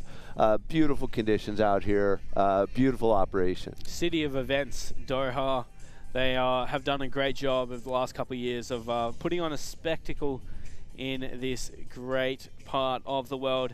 Out in front, Katie Grimes. no surprise. No surprise at all. Van Rodendahl in that second position. I think it's Atiba in the third position. It looks like. Yeah. But that's Van Rodendahl right there on your screen. I absolutely love the way that Sharon Van Ruwendaal races her race. She's not too interested in taking the lead, but certainly interested in sitting in the front of the pack. Just watching how the race transpires. Well, look what we got here. We got a little bit of bifurcation of this pack. Kind of is forked out there a little bit. Wonder who that is. Yeah, shortly. I'm very, very curious to see how this plays out. So, yeah, there is two definite lines out in front of this field. They're not looking at joining anytime soon. Is that a Bina or is it sitting wider than that? In fact, it is sitting wider than that. It is. It definitely is sitting wider than that. Almost but looks like Anna Marcella. It definitely could be, but Grimes in that position there that's closest to the boats that you see there, the two referee boats. Wow, that is a big move. Yeah, big move on the outside there. Actually, it looks like Grimes is way inside the course there. You see that yellow buoy, the directional buoy. Grimes has gone way in on the course. So yeah, Grimes had a little bit of an issue with sighting around the far end of the course, and once again has gone to the inside. You can see a little bit better on that drone shot. I wonder if this is a tactical move here by Grimes. Could she be potentially making the athletes make a choice as to if they want to stay on her feet or move across, because Katie Grimes isn't adjusting too quickly. And it looks like we might have had a bit of a lead change. It's hard to see from this perspective we see on the screen, but Van Rodendahl right there, definitely as in that top position, it has a cleaner line. Yeah, in fact, they're just coming into our shot from the commentary box. It does look like Sharon Van Roendaal pulling just in front of Katie Grimes, but there still is an athlete that does look like Anna Marcela Cunha on the far side of the course that might even be our race leader. They come down. I think that's exactly the case, because they definitely look at that pack that's a little bit on you're closer to, at the bottom of your screen right now. They have a cleaner line apparently from what we can see, and they are moving very quickly, and that's just a pack of three. Van Rodendahl is, we believe in that. But that's a danger move there, especially if it is the likes of Anna Marcelo, even Bettina Fabian of Hungary. That is a big move. You do not want to give those athletes any separation. As we were saying pre-race, Anna Marcella would thrive in conditions like this. Once she's able to get a gap in the chop. Things have really mixed up out there. That whole pack has followed that inside move, and so it's going to be very interesting to see how this plays out. We're watching them across from our commentary booth right now, and it's almost like we're seeing two distinct races side by side in front of us. That's right. And there's two lines. At the moment, they look like they're swimming next to each other in terms of overall race distance, but as Sharon, the leader of the race, has to cut across to that second pack, they are going to get pinched on this turn buoy. So this is a big move potentially shaping up here. Sharon doing a great job to mitigate any sort of risk on losing ground. Yeah, you can really see how that's played out in this drone shot right here. There is quite a gap between those. It looks like well over 50 meters.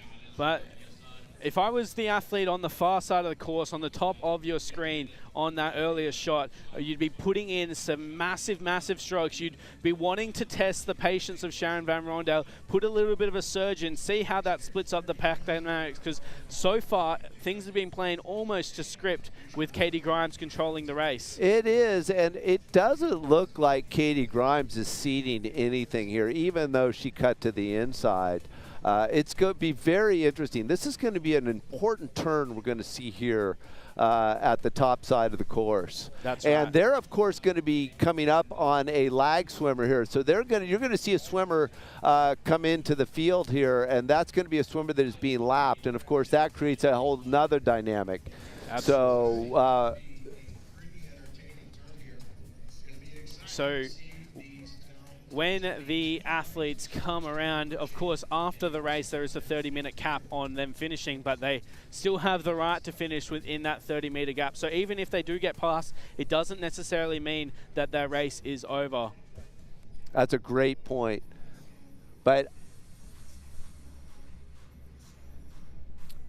so we'll get an update shortly on that far pack. Yeah, but we can see on our screen right now that you see Ava Fabian right there, the veteran we talked about earlier. Real tight. That's a lot of energy in that group right there. Going to be really curious to see how things play out around this far turn. That's Jeanette Spyworks of Germany just sitting off the back. Maddie Goff of Australia in there as well. Those athletes looking quite comfortable as we see now. This is turn buoy 3. That is our lapped athlete, or about to be lapped athlete coming into shot. As these two packs join together, it looks like it was Bettina Fabian. No, sorry, Lisa Powell of Mongolia who led that through. It is, and look at that. Lisa Powell, now our leader. How about that? That's right. Let's go Mongolia. I'm sure all our Mongolian swimming fans cheering on Lisa as she makes her way through the field. But a fair bit of contact around that can. Hopefully the athletes were able to make it through unharmed with their goggles staying in position. So I think Ocean Casagnol of France in the mix there as well. Currently sitting in third. So jumped across early to Lisa Powell of Mongolia, but as these athletes come through to take over another athlete, they will start to sort of separate here. But at this stage, Mongolia representing at the front of the race. Yeah, but Van Rodendahl, is that who we're seeing right there on the screen? It sure looks like it. Oh, she's in the second position. Oh, sorry, out in front. Yeah, that is Lisa Powell of Mongolia. Okay. Second, Sharon Van Roendaal.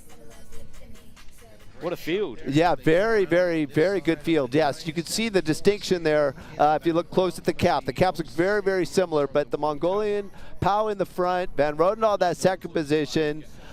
Grimes is now, looks like she can't quite see where she's coming. She's kind of fallen off. She's now back in about the 7th position or so. Yeah.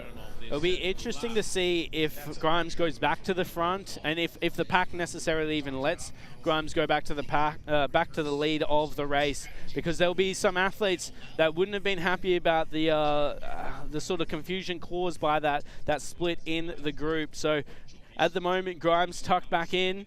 But Powell in that lead position, looking really, really good. She really took a clean line on that backside. Yeah, Lisa.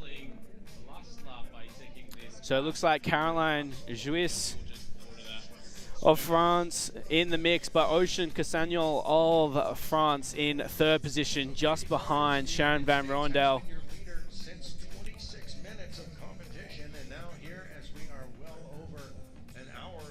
Yep, that Cassius right there. We can see in our screen.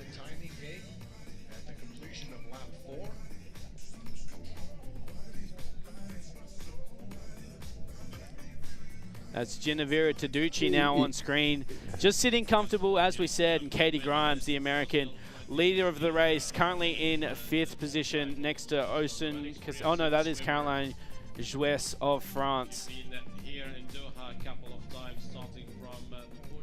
So they're coming down. This is the end of lap 4 here. They'll go through the feed station. I expect this will be the last feed for the race. I don't think any athletes will come in on the next lap, but we'll see how it plays out, Mike. Absolutely. I wouldn't expect that as well.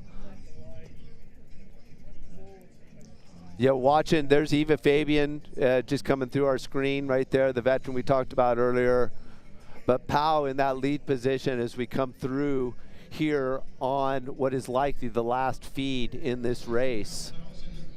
So Lisa Pau, our leader, formerly represented France in the World Aquatic events. She's made the move to Mongolia and representing strongly out in front. As we get an update here. It's Pau, Van Rodendahl, and Casagal from Oceania from France is in there, the 3rd position. That's it. Katie Grimes in 4th, Taducci 5th. Anna Marcella sitting in 6th position. Moesha Johnson racing strongly.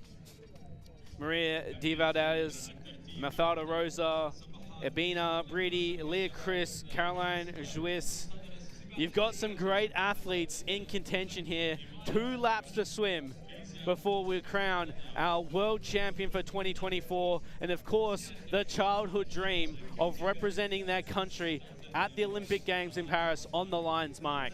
Wow, this is really turning into an interesting race. What a change up that was. That's right. Very interesting to see how it plays out. The last 2 laps, the athletes were certainly starting to feel the pinch here as they make their way through the final 2 laps. The pace is back on. Mongolia leads the way. Lisa Pau holding control. Sharon Van Roendel just falling from 2nd. Ginevra Taducci now in 2nd position. And the pinch is well and truly applied as these athletes start to churn down from 30. We expect the top 20-ish to be in contention for the Olympics. We've got some stipulations around the French athletes and, of course, the continental spots. But if they're in the mix around that top 20, they are doing a very good. They're at a very good chance to potentially be representing their country. Right, and there's no way, of course, for us to quickly know that. So we're not going to be able to tell you at the end of the race exactly who got those Olympic qualifying spots because, as we described earlier, there's a lot of derivations with the 3 that we know have already qualified in this race. Of course, right. 2 in this race that yep. will be excluded from that top total. That's right, and of course, that's whilst we call the end of the race, we'll be calling a world champion. So potentially a new world champion. If Lisa Pau is able to hold on, this will be by far the greatest result of her career. That's right. Lisa Pau in that lead position. Van Rodendahl in the 2nd position, and Casanal of France in that 3rd position right now. Katie Grimes in that 4th position, according from our last read. That's right. But yeah, as we go through the field, you know, just off the pace, Maddie Goff, Mira Sismak, Leonie Beck, Maria Bramont Ares, Samantha Areola, Amika Dejega of South Africa. These athletes all in contention. Our lead pack all the way down to our Argentinian. So there is a star-studded lineup set to compete over the last 2 laps. And there are way more swimmers in the field than there are potential Olympic spots, as we unfortunately see another athlete having to withdraw. Right, that's an Argentinian athlete. Unfortunately. Biagoli of Argentina. Yeah, she did finish 20th last year in this event in Fukuoka, so it is an absolute shame to see her day end the way it has, but hopefully we're able to see her at next year's World Championships and potentially racing in, I'm sure, an event that you're looking forward to, the 2028 LA Olympic Games. Oh, of course, that's going to be a great one right there next to my hometown of San Diego. Yeah, your hometown. That's great. But here we can watch on the feed. Look at all of that energy. There is so much going on out there right now. Remember, we talked about the dynamics of what's happening. You know, things slow down a little bit, and you can see there's a lot of aggression is the word that comes to mind, but I don't mean that in the sense that they want to get here. They're after it. Yeah. They are really, really after it right now.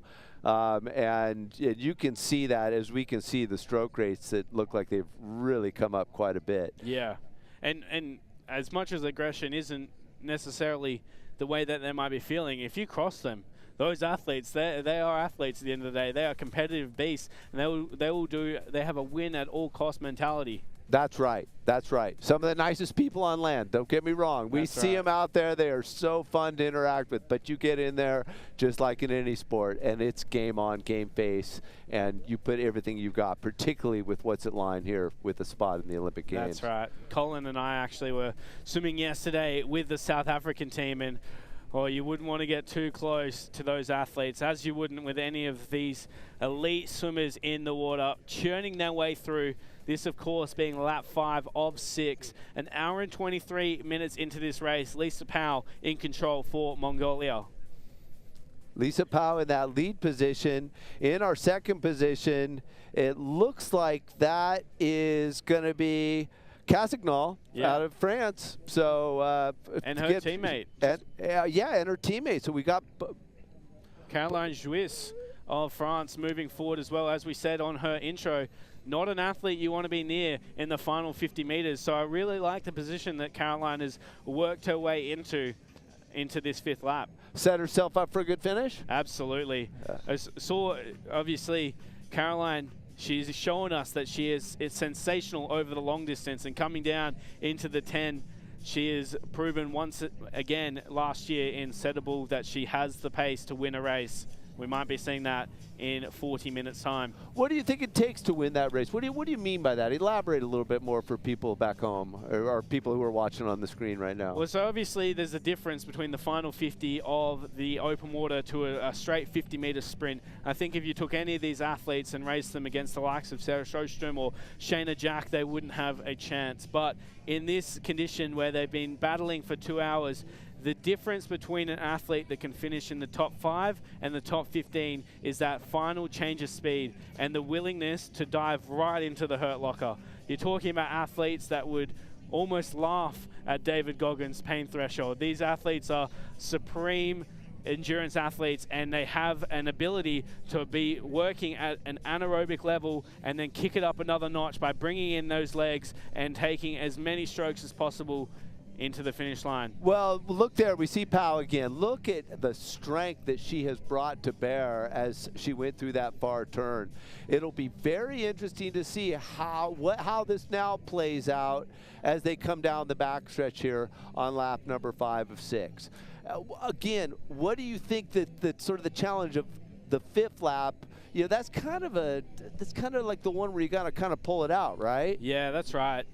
Lisa Powell specifically, I really do like the way that she set her stroke up in this lap. You wouldn't necessarily want to be leading at this point of the race. You want to be sitting about 4th, 5th, 6th, but in the same vein, you don't want to be sitting below 20 because everyone's going to be starting to turn the engine on, the cranks are going to be starting to be turned, and as these athletes come through this back straight and turn for the last time, it's going to be where you are positioned and then how that position then moves forward in the race. You want to be positioning yourself near the likes of Anna Marcella, Leonie Beck, Sharon Van Roendale, the proven fast finishers, and see if you can join in that slipstream to become an overall winner. That's right. So Powell with that lead. Van Roendal in the second position. Oh, Van Roendal, where we see here? I'm looking at the results. I think we've got her on the lead at this stage. Again, indicative. Yes, exactly. An indicative lead off those transponders out there on that buoy. But yeah, you have some sensational athletes sitting here in the top 20. Yeah, Rosa Maffa is looking really, really good out there. Abina. So we have, if we look back to 27th, I think that's Bettina Fabian of Hungary. I expect her to start making some moves here. The junior world champion, she showed us again and again through the 2023 season that she can come home with fury. So it'll be interesting to see if she's able to move forward on this straight and then be able to be in a position to use her speed late in the race. And that would close out the Hungarian, they would, of course, then have 2 people in the Olympic field. Yeah, that's right. Obviously, in the men's race, Krzysztof Rozolski already representing Hungary, and potentially Mira Sizamak and Bettina Fabian hoping to join Krzysztof. And then tomorrow, David Bethlehem, the man who has been touted as the future of open water swimming, will get his chance to represent Hungary in Paris. Right, but right now, Sharon van Rovendahl in that lead position.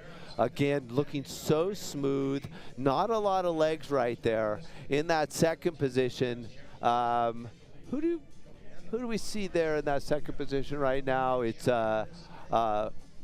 Rosa out of Portugal. Yeah, Mafalda Rosa doing a great job holding out second in that black cap. I think actually it still is Lisa Powell out in front, and Mongolia just didn't pick her up on the timing chip as they've won through. But Lisa looking sensational this stage in the race.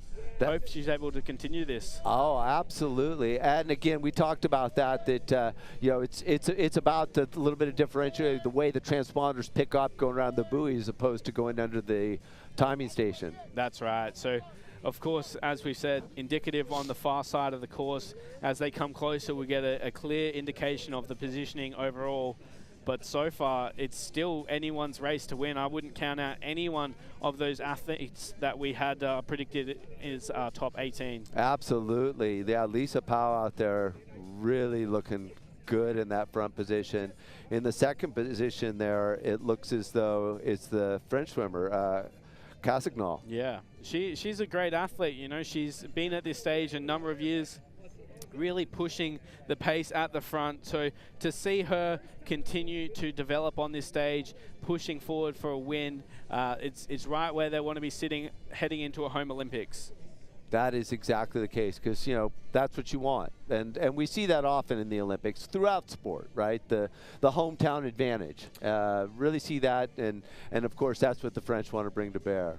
Yeah, absolutely. And not only represent the country, but do themselves proud at that Olympics. You've seen on the men's and the women's side, it's been so competitive for the last couple of years leading in. You know, Ocean and Caroline representing France here, they're the cream of the crop. There are 6 to 8 athletes from their country that could be taking their position. Lisa Powell, one of them, I know she had aspirations to one day represent France at the Olympic Games. So to see her now racing from Mongolia and racing strongly out the front of the race is a credit to them. Of course, Ariel Mueller from home watching this race as opposed to competing. Well, it was her aspiration to be in 2024. And as we're seeing this tight shot of Sharon van Rodendahl, it's sort of interesting to see. Again, it was a very quick overhead, but we could see the pack sort of, again, splitting just a bit out there. And interestingly, we're not seeing that spread that we had seen earlier in the race. But it looks like Powell and Van Rodendahl have sort of set 2 different lines now again. Yeah. So we'll see how that plays out when we come out, because that was, of course, so dramatic on that last lap. That's right.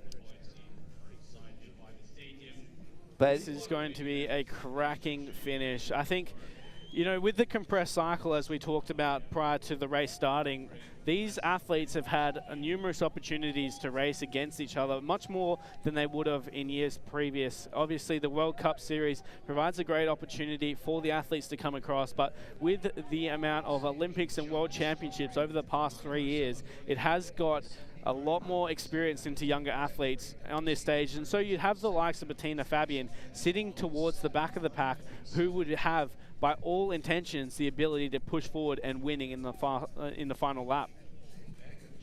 That's right. Taducci there, as we're seeing on our screen. In here next to her, trying to get a number here. But again, they are really setting themselves up here for the last lap. That's where it's really going to get exciting. But they're making their way down that back stretch. And as we talked about before, we're unlikely to see anybody come off and take a feed then. Yeah, that's right. That's right. I think the pace is too hot. There's too much at stake on the final lap, and they'll just push through, push past that dehydration barrier. Just a quick update. Lisa Poe out in front from Monaco, not Mongolia. So apologies for our Mongolian fans and our Monaco country people. But Lisa Powell of Monaco leading the race. Oh, that's a great correction. Thank you very much for that.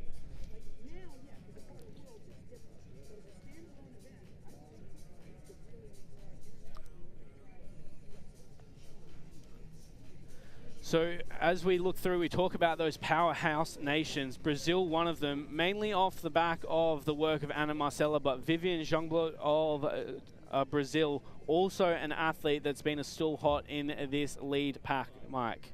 That's right. Definitely such a powerhouse that we see coming out of Brazil. Yeah. They have really set a stage year after year. Yeah, and it's a key point to note. It's not just the lead into an Olympic Games, which sees nations really invest into sport, but also coming out of the Olympic Games, the generation that's inspired by those games. So Vivian, you know, she's been racing at this level for a number of years, but her younger sister now coming onto the stage as well. So potentially a legacy between the Jongbloeds of Brazil, and we'll see how Vivian is able to place herself as they get back. And there's Tadaducci right there from Italy on your screen. Continuing that high stroke rate we talked about. Cassini right above her. That's right. Ocean racing well. I think we'll see Caroline Juez in a second. And we move back to our Spanish athlete. That is Valdez, one of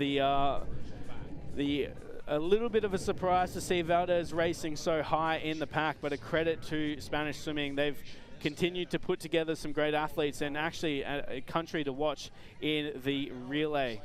And there, Abina's still in. Remember, Abina really took it out strong on that first lap, but she didn't drop off. We see that sometimes. Somebody takes off really quick, and then they kind of are nowhere to be seen at this stage of the race. But she has sustained and stayed with this pack. She's right in there, of course. That's right. But right now we can see this overhead shot. We can see again how the pack is split a little bit as we're going to go in. To the here's the live feed. Here's the live. And there's the turn as they've come around. So it's starting to heat up here. Yeah. Just over a lap to go. I'm getting excited, Mark. I'm not sure about you. Oh, I'm very, very, very excited. I'm feeding off it too. Yeah. I can sense it. I can feel your energy. Last lap, so exciting. 1,500 meters and so much at stake. They have been going so hard for so long. Again, let's put it in context for people who only understand pool swimming. 100 100s. Well, they've gone like 85 of them, right? Yeah. And so they've got 15 more of those things to go, and they are going hard, and everything's on the line right now. Very exciting. That's right. And you can see the emotion of the athletes that have had to, unfortunately, withdraw from today. You can almost flip that for the athletes that are hoping to fulfill their childhood dreams in just over 20 minutes time. Like, it is truly history-making stuff as these athletes come down to finish off lap number 5. 1 lap to go, and we'll look to crown and there's champion one of our champions, Van Rodendahl, out there looking really, really strong. She's been right in there this entire race. That's right. Such a luminary in the open water community. I think, you know, a testament to Sharon. When she moved across to open water, she really made her name in 2016, the Olympic champion. She came across, and at that Olympics, she actually competed in the backstroke and the freestyle events in the pool. So to see her transformation from ultimately a good pool swimmer to a great open water swimmer is a credit to her and the work that she's done in her program. Absolutely, and we're going to get a really clear read now when they come through the timing chute. As we said, it's just indicative when we get it off the buoys. Sharon's our leader now. Mike, yeah, this could be a big move. Yeah, this is a big move. You can definitely see that she has changed the nature of this race all of a sudden just after that last turn. And then Poe there in second for Monaco. Yeah, Poe from Monaco in that second position. So yeah, it is starting to change a bit here. The winds Valdez also just in that picked third up. position. on this final lap now. This is where things are going to get very exciting. We'll quickly talk through the finishing process. As we've seen them turn through that turn buoy 4, they'll do a 200-meter sprint into the finishing arch, into a fantastic finishing arch here at Old Doha Port. This is one of the hungriest fields I've seen. Look at that out here. I'm just sort of looking out now from the booth, and holy cow, that is really impressive. So much energy, so much speed, and this is it. And you feel so good, right? When you get into this last lap, it's a feeling. You are like riding up inside and literally higher in the water. Yeah, and you can see Valdez feeding off that enthusiasm here. She's pulled alongside of Monaco, and she's on the feet now of Van Roendale, so sitting second. Like, this is a fantastic swim here by the Spanish swimmer, cap number 51. But Van Roendale in control into the final leg. Yeah, Van Roendale in that position. Now let's also look back. Now watch her on the screen and then try to go back in your mind of her earlier in the race. This is a different swimmer in terms of the effort and the intensity of the stroke rate. We're not going to see complete legs yet, but we're definitely seeing more there. Well, and what we'll also start to see here is, as we do have some feeds out, don't expect the athletes to really come in and make the most of those, but what we will start to see is there'll be athletes jockeying for the first position. Up until this point, there would be athletes that are happy to see those lead changes. Katie Grimes handing over to Abina, Abina handing over to Pearl. But now, with Sharon out in front, she won't be wanting to let any athlete go around her very easily at all.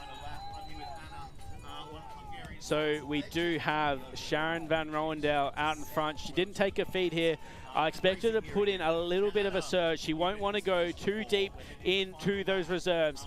There has a star-studded lineup. We'll get the Amiga results through that lap to you shortly, but Sharon Van Roendale has sensed the opportunity, and come the moment cometh the woman, the Olympic champion in control. That's true, and again, remember what we talked about. When you're going up, you're definitely, the last lap, of course, you're putting more into it, but you're going up against this wind, and you want to make sure that you don't kill everything there, because your best advantage, your best speed is when you can use that extra momentum you get from the wind and the wind chop behind you.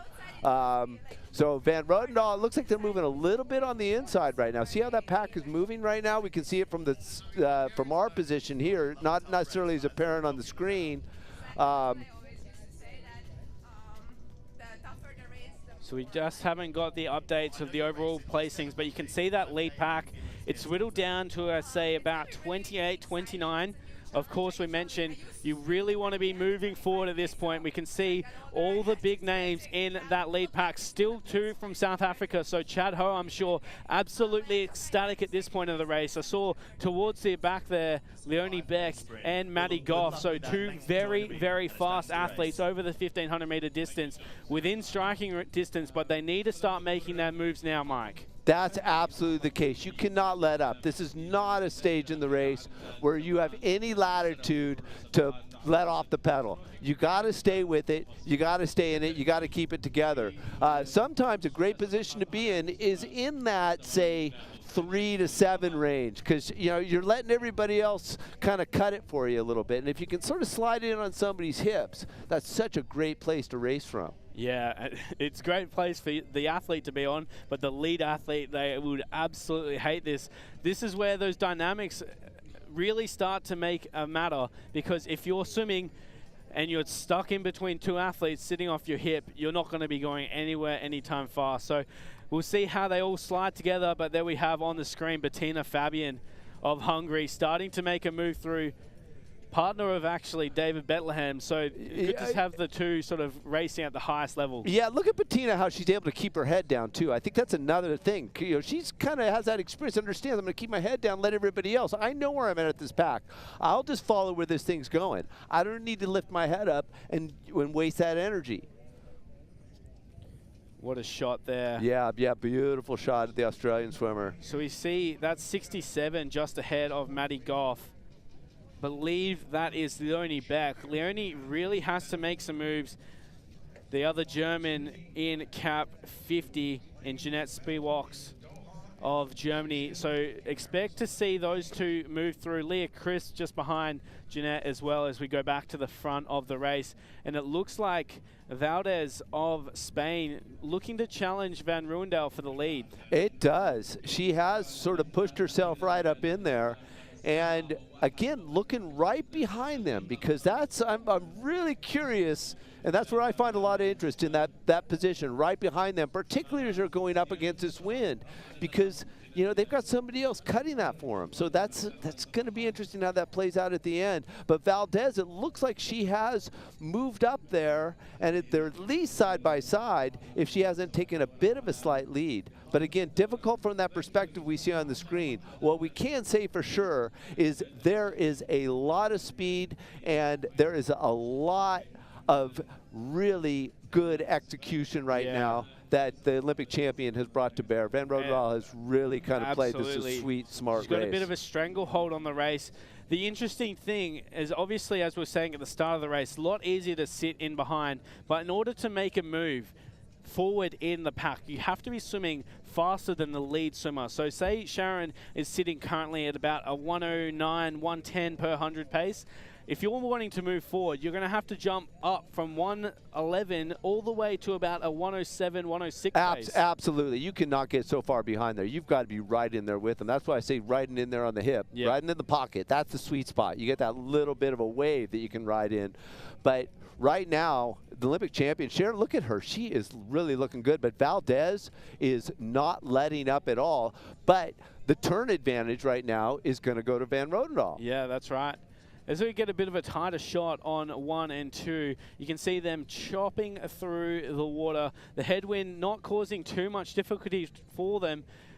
Just out of screen, we've got the battle for 3rd and 4th, and that is really heating up. We had Mafalda Rosa fighting with Lisa Powell of Monaco, and it is well and truly on here. As we said, there's a race all the way through the field. You really have to push yourself to the final touch. You don't know which athletes are going to be in front of you fighting for those Olympic spots. Right now, and again, in our 1, 2, 3, we're going to give it to Van Rodendaal in that first position, Valdez in the second position, and third is going to be Poe.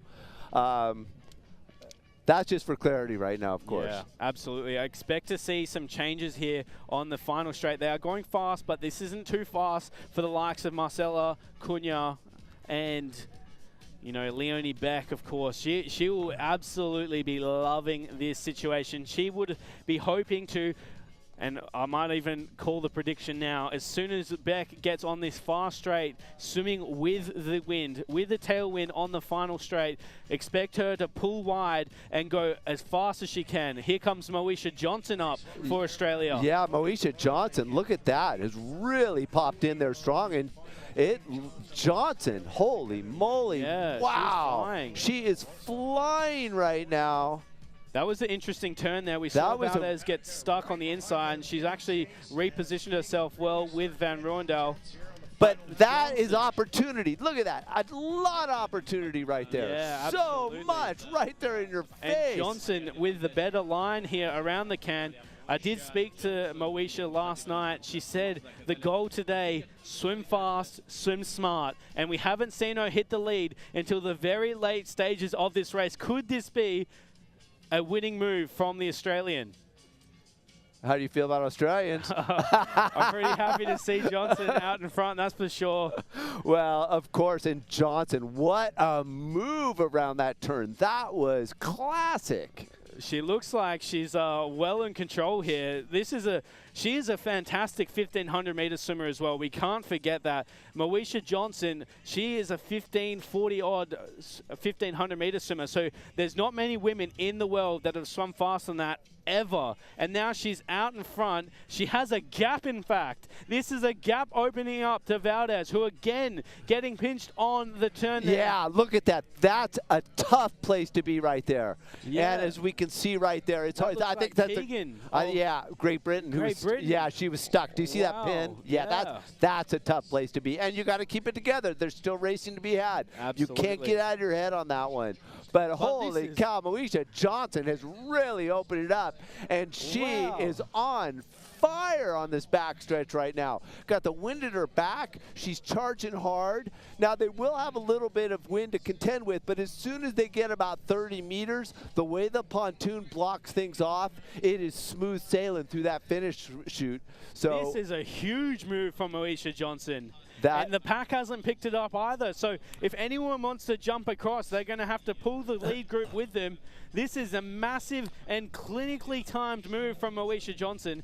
We saw her deliver something similar in the 5K last year in Fukuoka, but this hasn't been done by Johnson in the late stages of a race. Does Sharon Van Ruendal, who is Johnson's training partner, have enough to close that gap? Not from what I'm seeing right here. I mean, that's still power, and that's great swimming, but that's not the swimming we're seeing from Johnson right now. Johnson is, if I can use a little Spanish, en fuego. She is on fire out there. She is flying. So we can't quite see the gap that has been established from this point, but just based purely alone by strokes per minute, Johnson looks to have separated herself from the field. De Valdez of Spain looks to be trying to make a move forward. Caroline Juis of France also in the mix. But, oh, this is a massive, massive move from Moesha Johnson. Well, let's also make a point about the dynamics of a pack. A pack has its own energy. It's individuals that have their energy. The pack has an energy, and that pack energy is very strong and very powerful right now. So you have on the screen Valdez and Van Ruendal. They have opened up a bit of separation. It is Valdez on the inside of the course on the top of your screen. Van Ruendal on the bottom of your screen. Casagnol in there as well. That's right. This is a big move. Can Valdez sort of try and line herself up with Johnson? They're just out of eye shot from us in the commentary booth, but potentially Valdez and Van Ruendal on separate lines. Valdez looking so good right there. And as you can see in this overhead shot, just a slight differentiation. But yeah, this is where you can see Johnson's lead. You can see it in this drone shot right here. Look at that. She has really broken it up. Apparently, we're getting info from the boats. 10 meters the gap now from first to second. This is going to be hard to shut down. There are swimmers in that chase group that can certainly shut it down. Katie Grimes, one of those that come to name, as well as Leonie Beck. That's right, but 10 meters is a lot to overcome. You were talking earlier about the differential in speed. We looked at that stroke rate difference. The Australians ready to cheer them on. Yeah, there they are. The final straight. But Moesha Johnson taking about 10 strokes per minute more than Valdez and Juis of France on this final lap. Yeah, wow. Look at that. What a beautiful shot. But you can get a clear picture of what's going on right there as Johnson has opened it up so clearly. It's getting larger and larger stroke by stroke.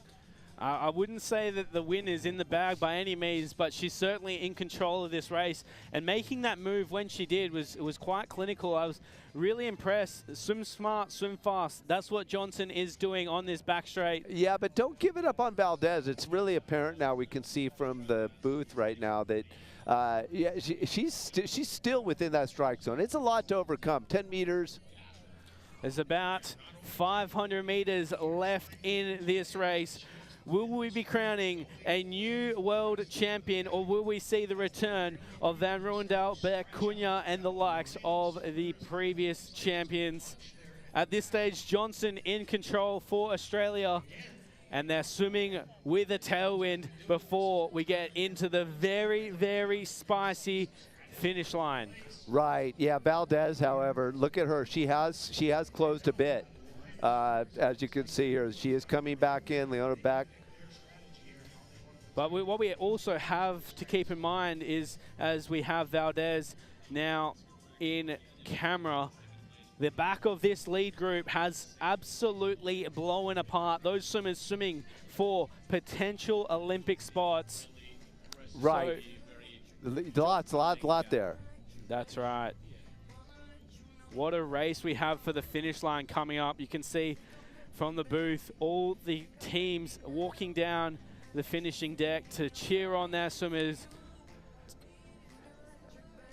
as we now have our lead group in unison once again. That work that Johnson's done, not by any means to be laughed at. She still is in pole position, will control the positioning around the turn cans. As we noted from our swim yesterday, these turn cans on the final lap, ever so important to the overall positioning for the win. Yeah, these last turns are going to be super, super critical. As Valdez has closed it up a little bit, we can see it just looking off from the booth right now.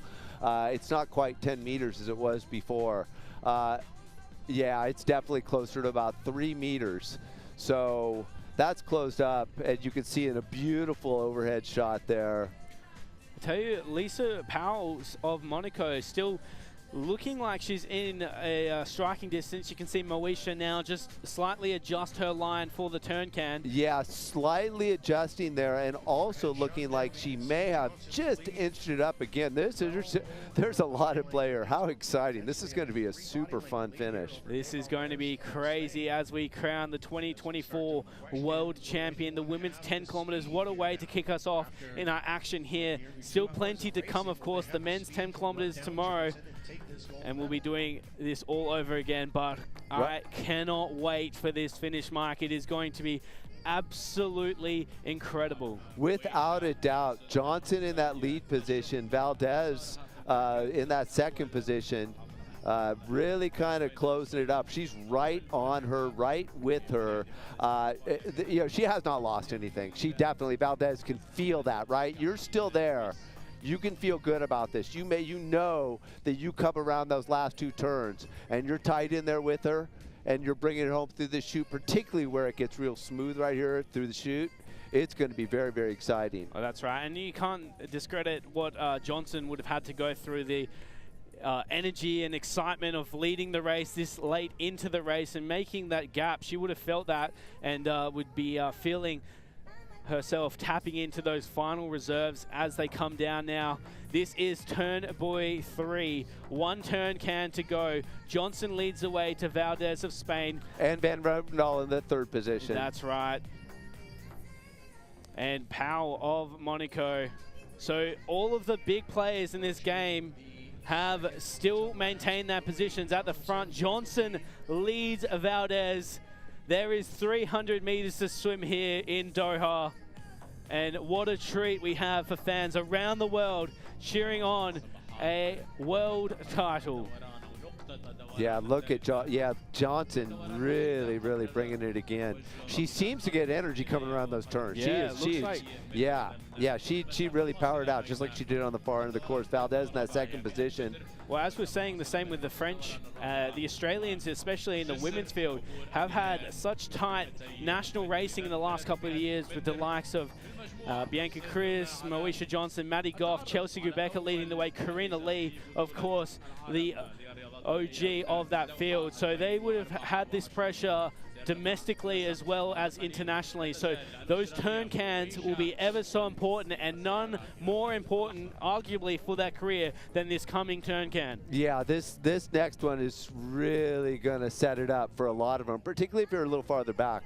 But right now, Johnson, clean. She has that all to herself. She's not going to get pinched. Valdez right behind her. It's in that 3, 4, 5 position, as you can see, where things get a little bit more challenging. But they are now on the final end, less than 200 meters left to go. Here we go, Mike. They are charging. Here it is. You 200 meters to swim. Holy cow, this is fantastic. We can see them. They're picking their lines. They would have prepared for this. This is what it comes down to. Years and years of training, a childhood of dedication, all for this moment. 200 meters to swim, a world title on the line, Olympic spots up for grab. Johnson leads the way. Who's going to get the win? Valdez in that 2nd position, coming on strong. So here we go. Oh, Van Rooyendaal right there. Van Rooyendaal on the inside of the course, the top of your screen. She sits 2nd. As they come down, Valdez on the outside of the course. She has a great line, but the chargers are moving through. Holy cow, look at this thing. When we're watching from the booth, you're seeing it on the screen, and Anna this thing is Marcella, condensed. here she comes. Here she comes. This is, I think we're going to see one of these, like, whoa finishes. So here we go. About 100 meters to swim. Johnson in the middle. Ever so slight with the lead. Van Rodendahl on the top of your screen. Just now maybe having taken the lead. Valdez right next to her. Valdez, Van Rodendahl, Johnson right there. The fourth position athlete coming through as well, but Valdez making a massive move here, Mike. Valdez charging. She just turned on the turbocharger, but there goes Van Rodendahl right there next to her, not letting up. Johnson just falling off a bit. Valdez really holding it strong right now. This is amazing. Textbook classic power. Into the finish chute they come. Johnson off the pace. Valdez and Van Rodendahl will be competing for the world title. Both of them are absolutely charging. 20 meters to swim. Van Rodendahl. Oh, Van Rodendahl looking so strong. Valdez looking strong. Van Rodendahl with ever the slight lead. It looks as though it may be Van Rodendahl once again. It is Van Rodendahl. Van Rodendahl. Wow, what a race! The world champion for 2024. We can't say for sure. We are getting the photo signal. We are, Mega's given us a photo signal, so we cannot say definitively. But it sure looked from my eye, and I think yours too, that was the Olympic champion that walked through that gate again. What a finish that was. Wow. So Van Rodendahl potentially another world champion title to hers. The big names in there as well, but what about that finish? Valdez of Spain in second position. Truly, truly inspirational stuff. Simply amazing. Angelica Andrea rounding out the top three. What a finish from her. She sat forward for a long time. But to come in for third position, what a swim for Portugal. Maria Denigan in fourth position. We'll get some updates on those shortly with Anna Marcella and Moesha Johnson.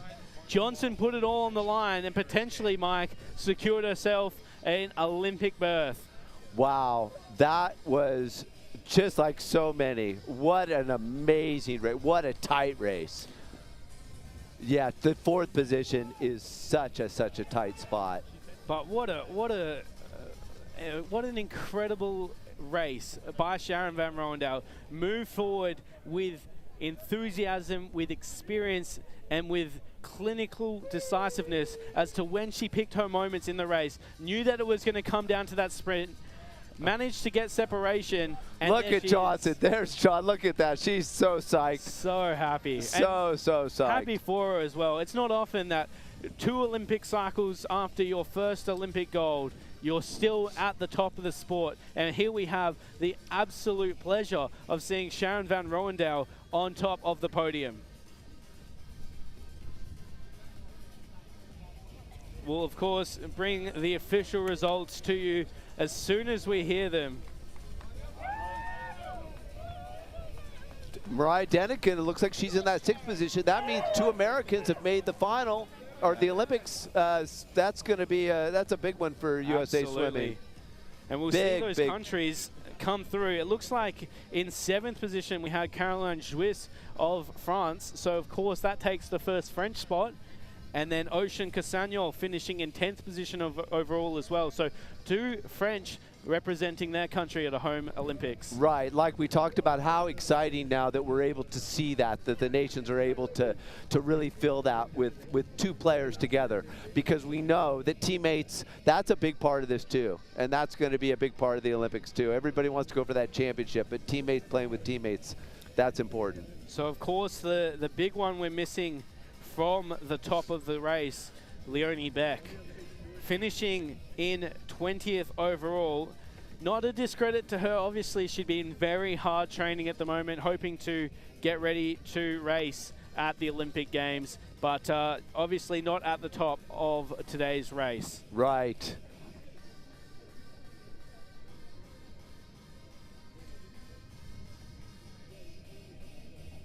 Poe, yeah. Look, we've got Poe in a. Look, we got her in this. Is that the 10th position? Yeah, it looks like we have Lisa Poe in 10th position. She was just there with Ariana Britti of Italy in those sort of 8th, 9th, 10th areas. But that's a clinical result for her after she's charged through the field to make it up in the late stages of the race. We're having the mixed emotions of the race. These athletes have been through the battle. Just under 2 hours of the competition. What a way to finish it off here. Bina making it too for Japan. Oh, And after that, taking that lead, holding it strong, and not falling off, that's a proud distinction as well. absolutely. So it's so good to see these athletes not only, you know, swim into world titles like Sharon, but the stories of Valdez, Andrea, Johnson, Cunha, who's been through so much, up again in the mix. I tell you what, the same way we don't take LeBron James for granted, we won't be taking Ana Marcela Cunha. No. She is a sensational athlete. No. She is definitely a luminary in the sport and a name that has distinguished herself amongst a fine group of women out there. That's right, one of the GOATs for sure. More and more of our athletes coming down to finish off their 10 kilometers here at the 2024 World Aquatic Championships in Doha. On screen now, our 33rd position athlete from Argentina. What a result. As we said, they got to battle all the way to the line. You don't know how the positions will fall out. That's Gloria Dino from Argentina. I tell you what, congratulations, ladies. That was such an amazing race. Sharon, So we will, as we said, give updates on the official results as they come through. But we see on the screen now the emotion these athletes exude. That is Abina of Japan. She worked so hard for so long to stay in contention for that race, and she's been rewarded with potentially qualifying for her first Olympic Games. Like that's what swimming's about. This is what this stage provides for us. Right, and that's the beauty of this year's World Championships here in Doha. It's so consequential. This wasn't just one of those, hey, nice race, you're a world champion. This is like, nice race, and you're going to the Olympics. That's right. Although we have to note that it is up to every federation to determine what the qualifying procedures are. That's you know, there are many of the nations, of course, qualify by name, but it was only by name those first 3 out of Japan. Whereas the federations then can make their own distinctions. Hey, we've got a spot. We may choose to backfill that or fill that with another swimmer.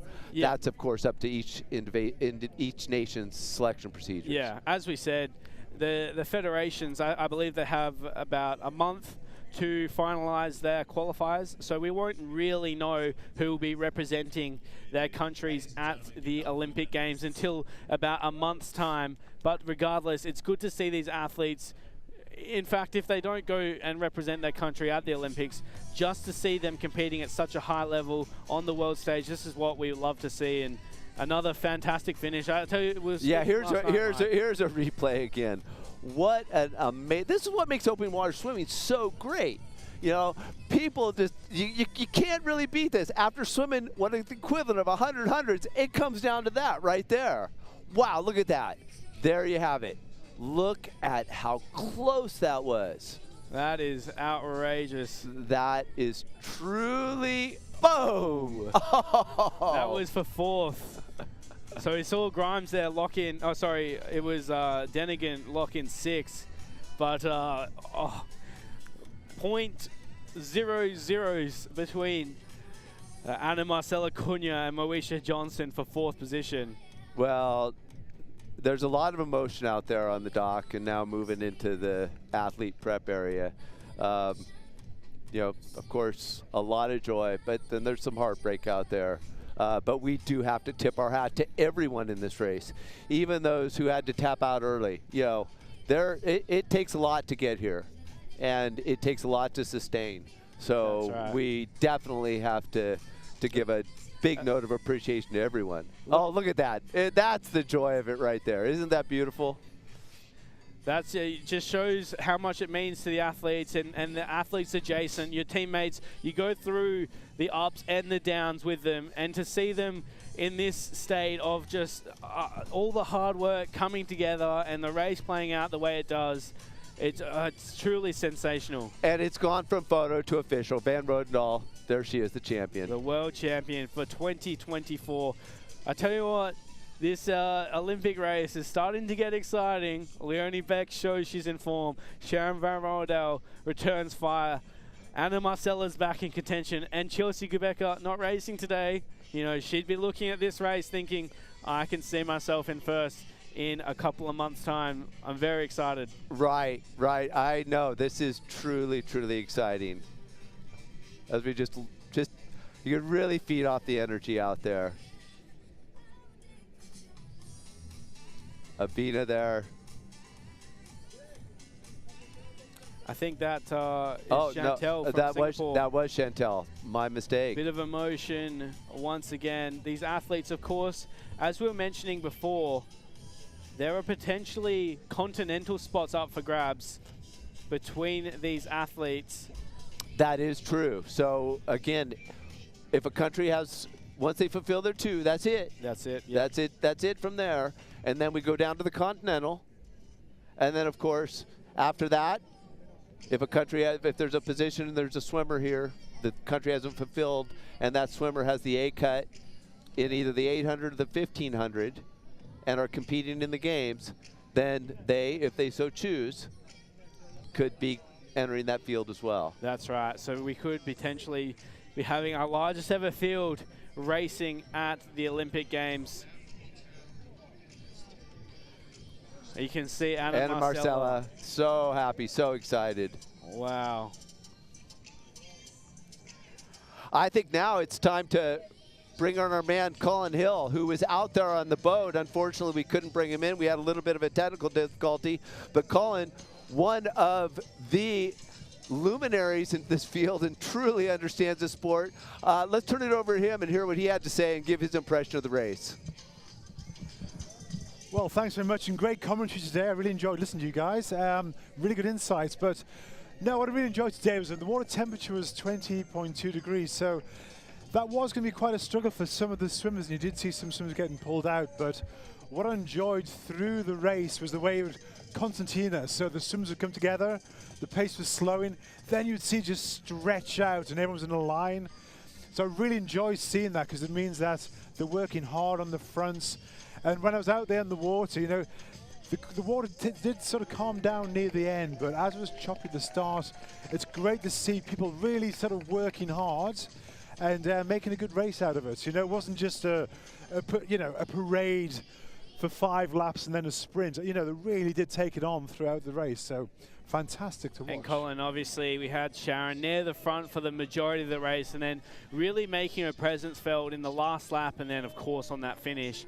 Talk us through Sharon's race specifically. How did she sort of swim through the field? Did she look comfortable early on? What did you see from Sharon? Well, I saw Sharon as a gatekeeper throughout that race. Her experience there meant that she was kind of, you know, always in the contention. She was always there. She was watching who's around.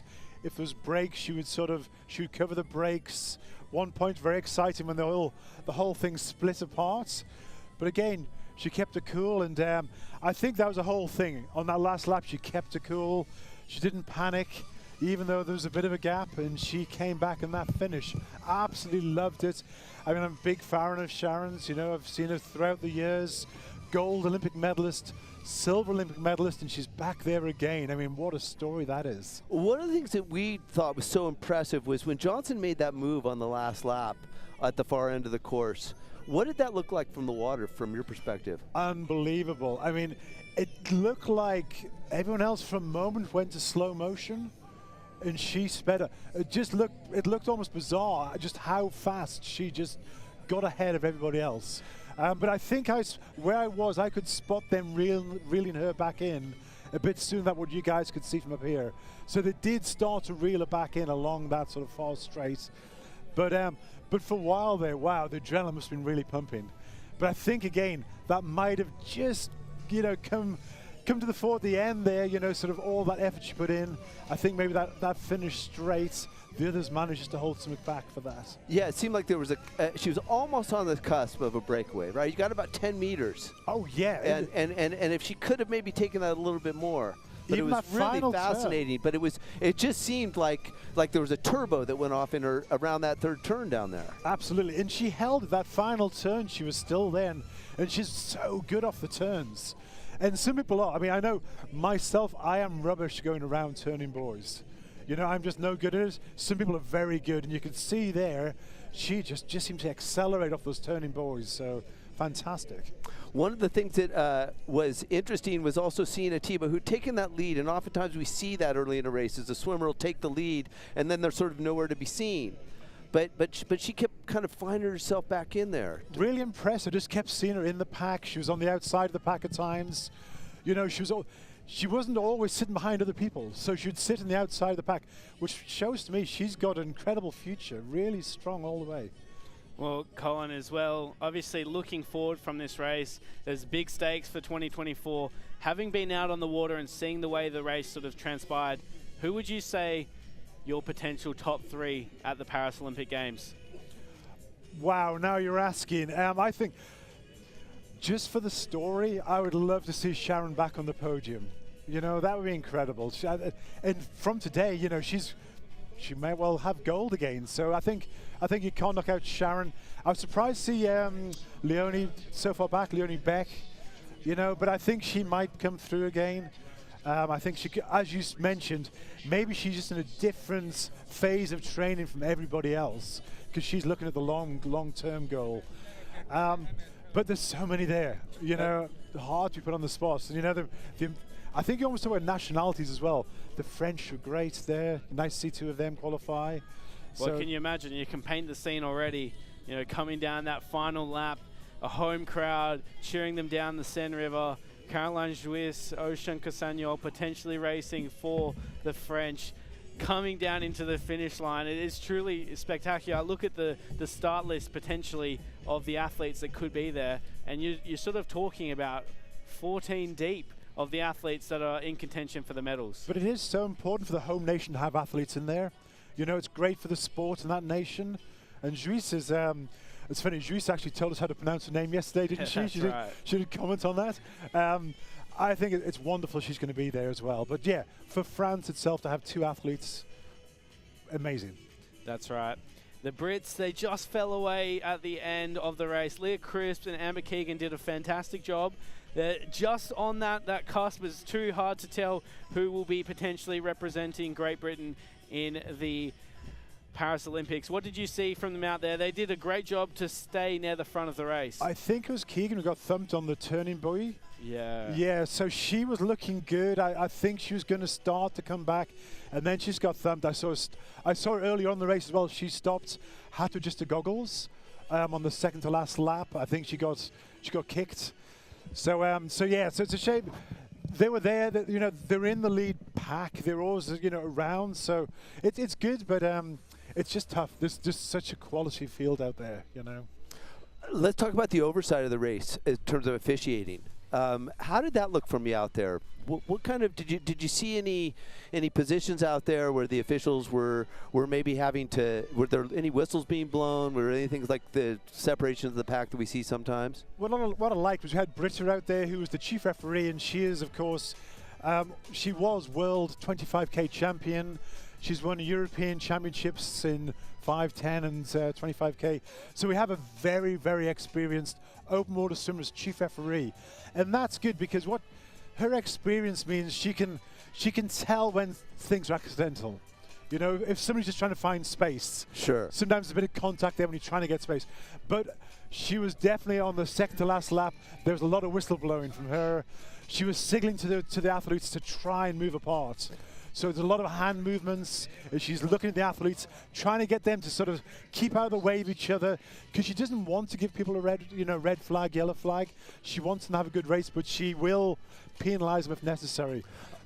But I think that was sort of it too, because you know this pack there's such an incredible amount of energy, and they were so tightly bunched even as we went into that that top group of 20 or so.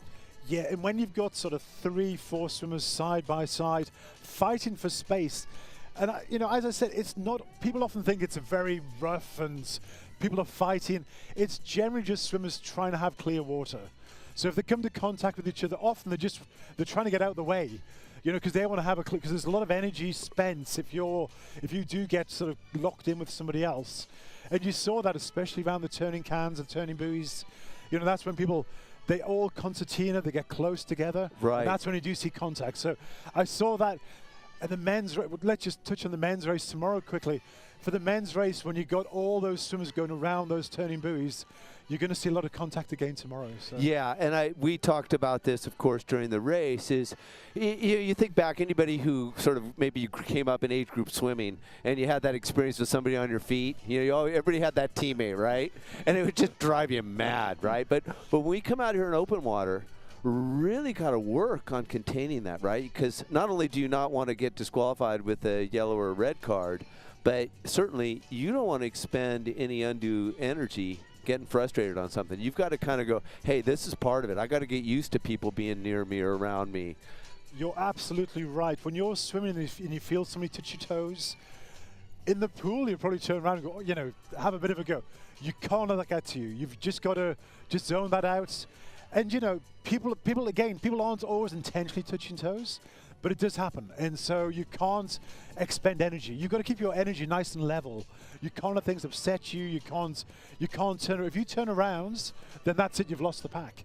So you've got to swim your swim and just be aware of where everybody is. And also, if somebody touches your toes, then that makes you aware that there's somebody right on your tail. So it's a good bit of feedback there as well. Yeah, I think that's what it's all about. It's about so much conservation of both physical and mental energy as you go through this thing, because we saw what it comes down to as we come through this finish chute, which is, about 30 meters right there. There's so much at stake right there in that bit that that if you've allocated some of that energy at various points of the race to things that are inconsequential, then you've really done yourself a bad take there. But I think any budding athletes should watch what Sharon Rovendal did today, and just watch the way that she didn't panic when somebody got ahead.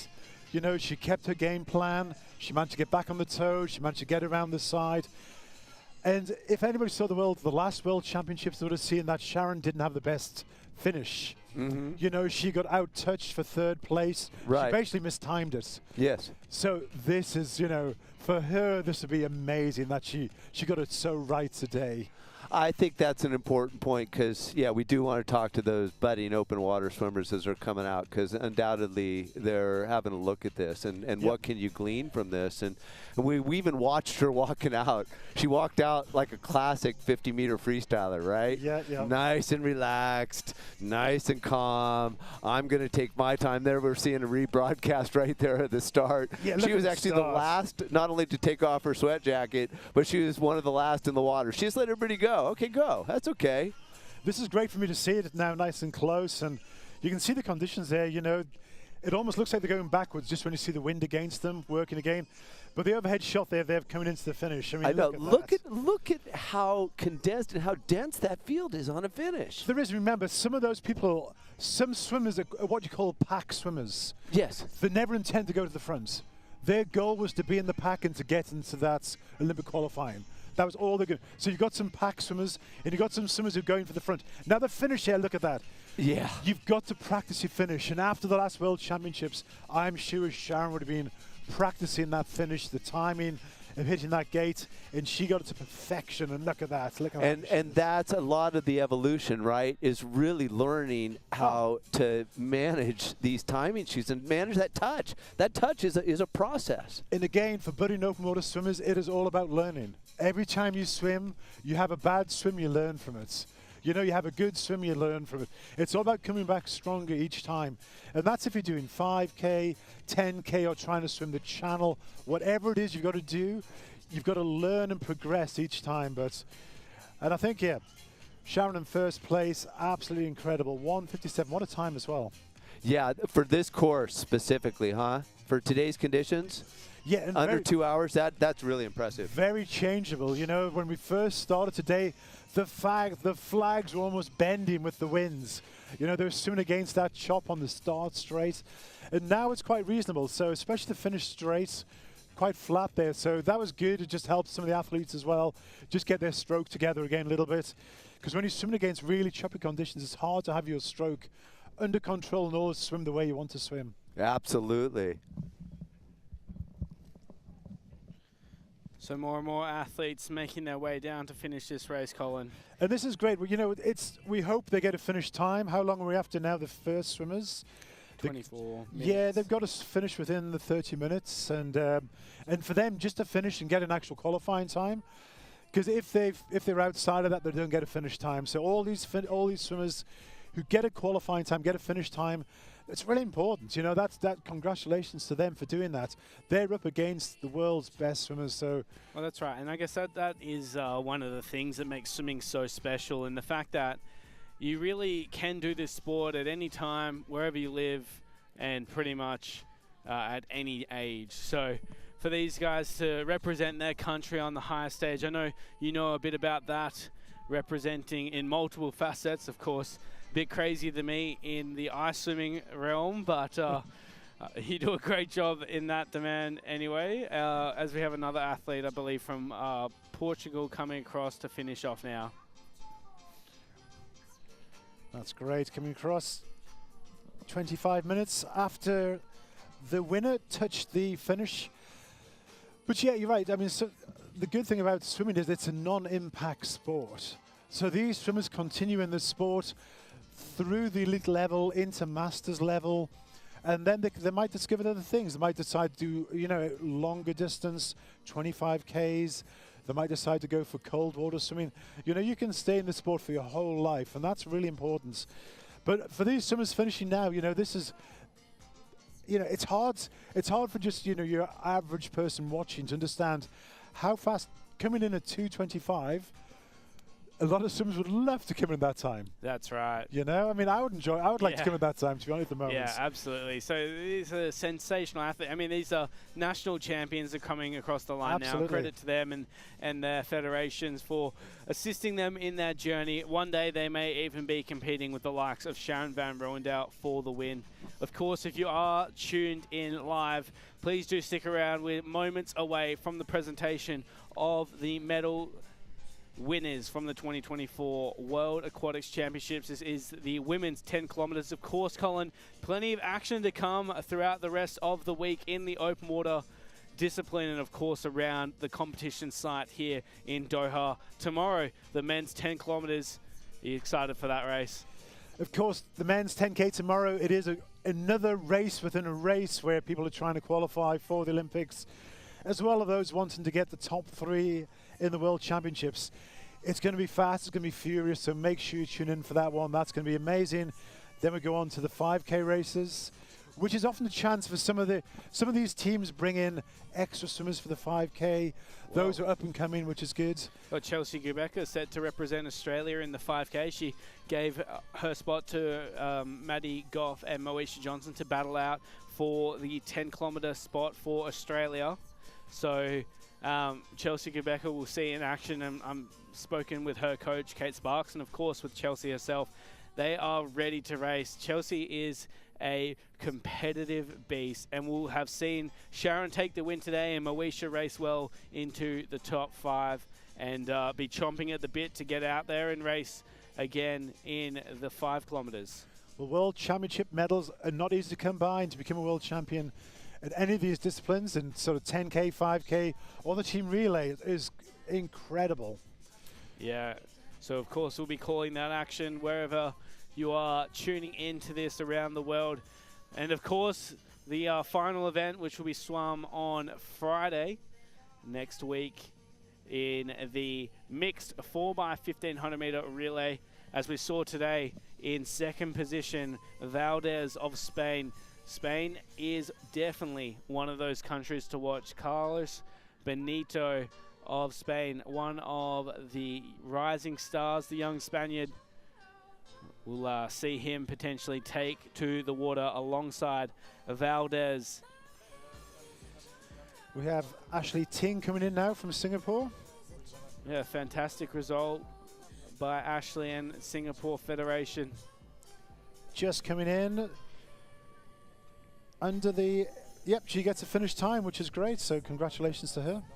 But it's part of the battle, right? In these federations fighting for positions. Everyone out there, they all have different goals for what they're hoping to achieve.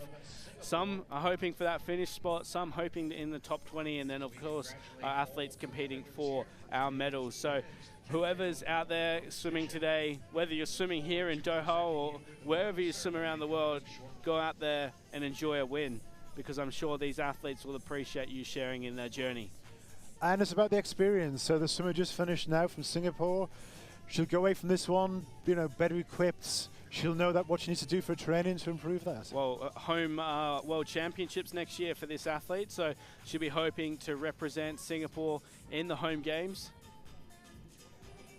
Another truly special achievement for any athlete if they're able to represent their home nation in their home nation. I'm sure it's a lure for a lot of these young Singaporeans. And as we look over the finish, we can see some of the safety team coming in now. It's great to see the amount of safety. There's a lot of jet skis out there with the little skidoos on the back. So they've been bringing in a few swimmers. So very well organized out here. It's great to see these World Championships. Just the amount of organization that goes into it. Incredible start-finish pontoon. It is enormous. Yeah. So the infrastructure that's gone in for this race is quite incredible. Well, absolutely. Doha put on a great event, so well done to the organising committee and World Aquatics, of course, joining in creating this incredible experience. Colin, there's probably few people in the world better at being able to talk about how much work goes into being a technical official. You've been around the traps for a long time, including arguably one of the best displays of open water at the Olympic Games in London. You mentioned Britta as the chief referee today, but a lot of work goes into delivering a safe race for our athletes. Yeah, I was lucky enough to be the technical operations manager for the London Olympics. So I spent 2 years organising that event. I was in London for 2 years. We had a test event the year before.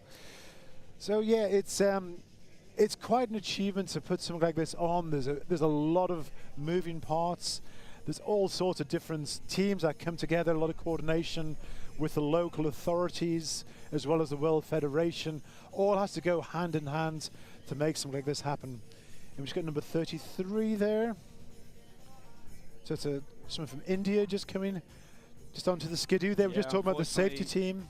That just goes over that 30-minute mark for the athletes to have finished in time for this race. So a valiant effort by the Indian athlete getting brought in by our safety team now. I'm sure she'll be hoping to continue to go back to training and work hard and potentially race again next year at the 2025 World Aquatics Championships in Singapore. Beautiful backdrop there as well. Oh, that's what we were saying during the race. What a way, if you're looking up for your head-ups in the race and you just see this incredible skyline, how much sort of motivation would that bring you as opposed to your day-to-day delivery? Have our South African athletes. What a performance by those athletes. We did speak to one of their team members earlier, Chad Ho. He mentioned the goal today was to really reignite South Africa's place in open water swimming on the international level, and they definitely did that. They were fighting throughout, and for them to finish, relatively close to the front in 27th for Amika De Jager, who was touted as the strongest South African athlete racing today, is truly incredible, and potentially, as we look at those continental spots, may be falling down to the South Africans in 27th position. So credit to what they've done and what they are doing as they continue to get faster and faster. So it was Amika De Jager of South Africa in 27 and her teammate in Callan Lotter in 29th. You got to be happy with where the sport's headed.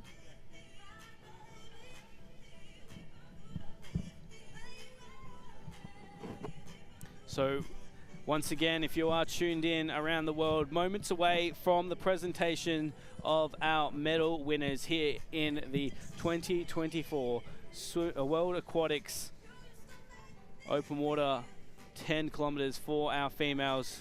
The first open water medals presented at this year's championships. And the gold medal will be going to Sharon van Rooyendaal.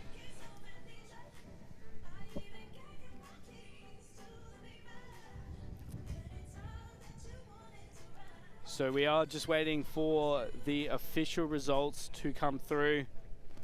But potentially a lot of nations, a lot of diversity in the nations representing their countries at the upcoming Olympic Games. We do it all again tomorrow with the men's. Florian Welbrock, the defending world champion, enters as a favorite once again. But we won't count out the likes of Krzysztof Rozowski, Oli Clement, the top three from last year's world champs, booking their tickets to Paris. But of course, the likes of Domenico Azzarenza. We get the official results now. Sharon van Rooyendaal on top of the world, nothing in it, as Valdez of Spain in second, Andrea of Portugal in third, Johnson in fourth, Cunha in fifth, Denigan, tied for fifth in fact, Juiz, and we got that right this time, Colin, in seventh, and Aaron Abriti in eighth. Good result for Bridie there as well. Again, Bridie is another one of these swimmers who's been in and around the scene for such a long time. She's real fun to be around as well. But she's an incredible athlete, so nice to see her there. And I was surprised with Cunha as well. So I was looking out for her throughout the race. She was around about 9th, 10th, 11th for most of the race. She didn't really get up near the front at all. So she did very well on that last lap to get back up to 5th. Just shows her strength. Well, we saw, in fact, Cunha and Beck, as they entered the water, they were not in a rush. They sort of strolled down with the swagger that you would have if you've won 77 international medals. And as they sort of came to the race start, they weren't too worried about the start, making their way through, and Cunha just taking positions every lap, just in true veteran style. She is a very, very experienced athlete, a GOAT of the sport. All the athletes now finished here in Doha. What a way to kick off the championships. Fantastic start, the women's 10K. Some of the favorites for everyone to watch. Obviously the 10K is the Olympic discipline, so that's what gets a lot of the attention, but stick around for those 5K events later on in the week. They were also great fun. And as I said, you're going to see some experienced swimmers, but a lot of the sort of younger swimmers as well getting the chance to race.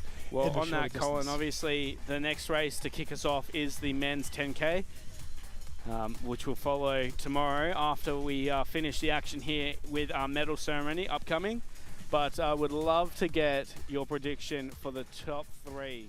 Well, I'm going to say Well, I tell you what, congratulations, ladies. That was such an amazing race. Sharon, I'm going to come to you first.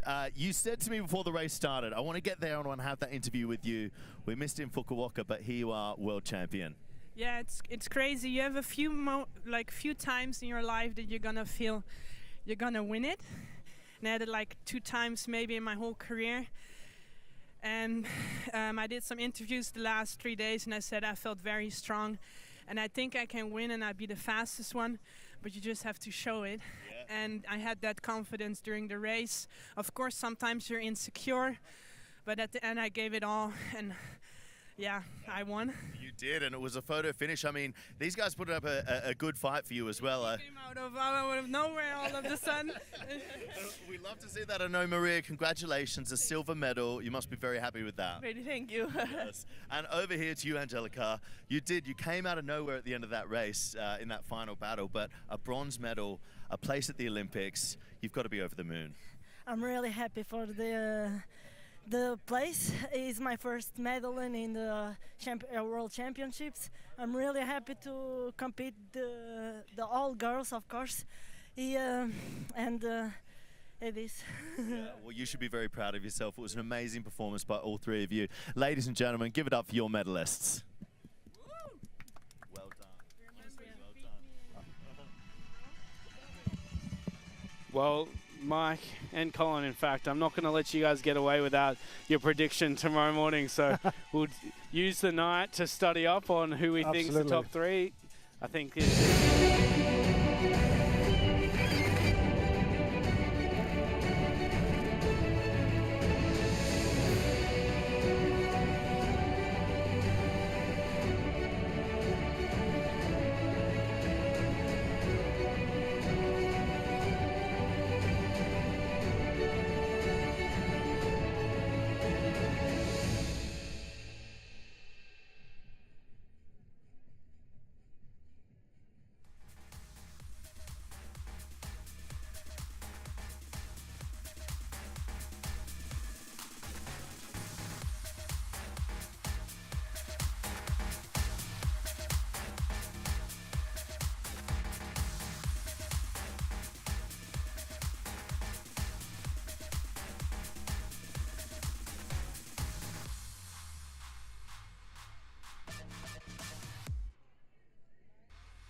so the highs and the lows there of today's race here.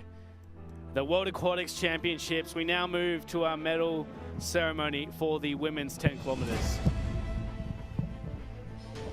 And here we have the crowning of our champions and the receiving of these medals. Like we said, this is what we came for, right? You know, That's right. Wearing that medal around your neck. What a proud distinction. Whether it's the first time or the 77th time, it's truly something that you live for. Well, this is why you do all the hard work through the season to get to a moment like this where you can be crowned champion of the world. The medals and gifts will be presented by. Really done such a fantastic job here, the organizing committee. Things are such a beautiful presentation, not just the race, but all aspects of it. IOC member, Ms. Britta Heidemann. Two medal presenters today. Thank you for your commitment to our incredible sport. Delivering, as we said, Mike, a fantastic showing to kick us off here.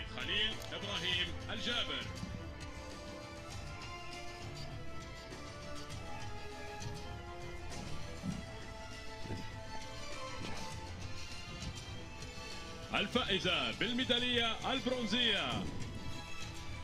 Winner of the bronze medal, representing Portugal. So Micah, can we get some graphics, please, instead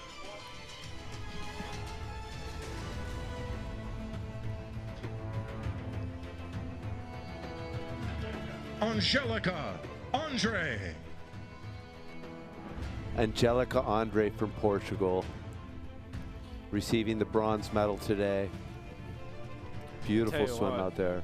Yeah, you're bang on there. She was 4th in the 5 kilometers last year at the World Championships, 15th in the 10 kilometers. She swam all the way into 3rd. Credit to her and the work that she's done. Maria de Valdez from Spain. What a story. Will be up next. What a story indeed. She didn't compete at last year's World Championships in the 10 kilometers and has come all the way through to finish in silver.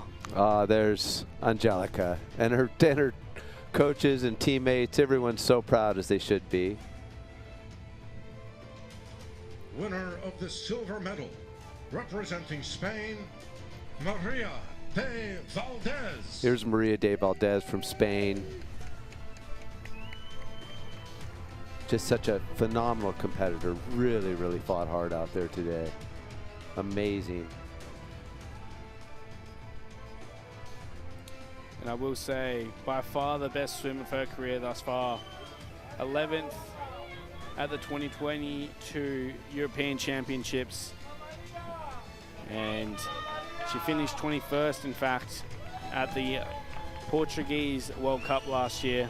To come all the way through to second, she's been doing some serious work and certainly is a contender for the rest of 2024. Oh, undoubtedly.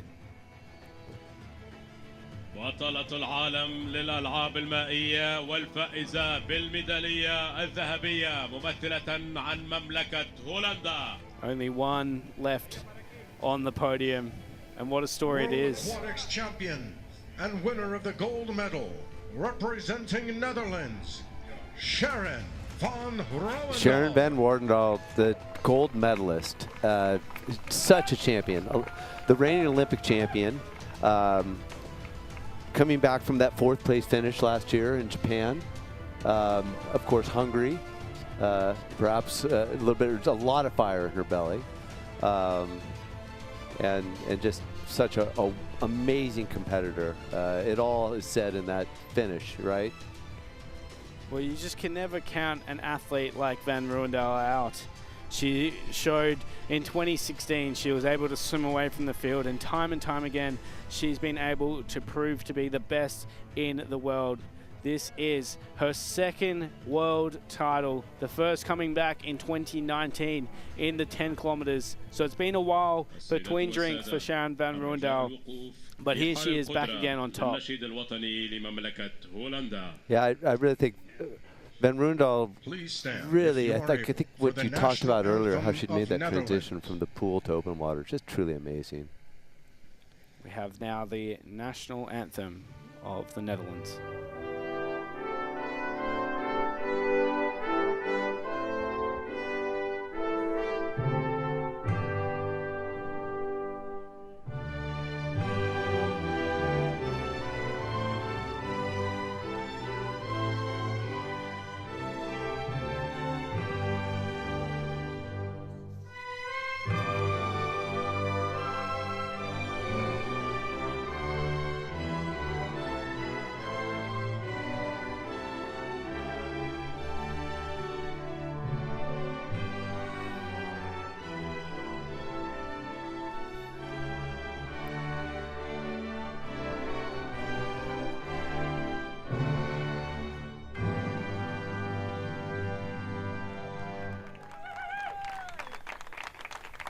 There we have it, Mike.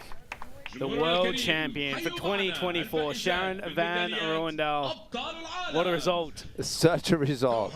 I tell you, I don't know about you, but I felt like we put a lot of energy out there today too. This was exciting. This really got me going for sure.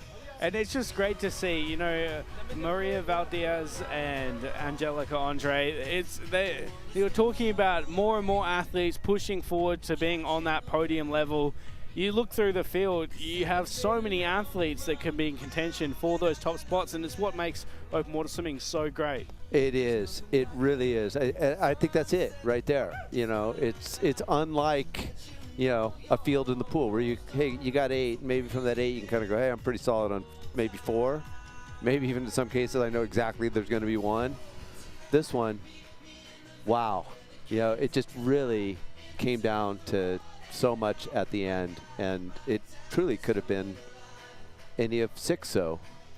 That's right. Indicative of the great stuff that can come from these championships. Of course, on that, plenty of racing left. Tomorrow we'll be back in action, joined by the great Colin Hill in the men's 10 kilometers. Expect much more of the same. Well, it has been a fantastic day, and I am just honored to sit with you guys here today. I'm thrilled about what's to come. Tomorrow, again, same thing, just different field, the men's 10K. That's right. As we're saying, we're going to hear more names being read out for the world champion, and of course more people booking their tickets to the Paris Olympic Games. It truly is special. I think the men's field is equally as deep as the women's, and we'll see the fruits of their labor come to fruition in that race. Absolutely.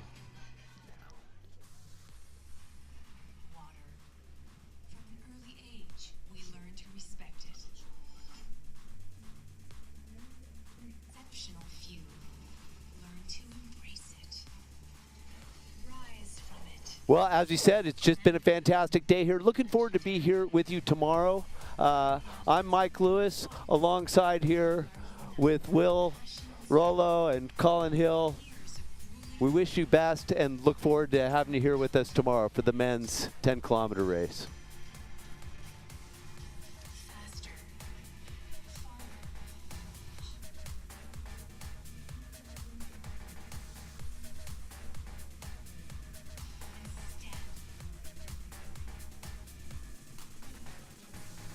He said. Yeah, thanks very much, Mike. It has been a truly special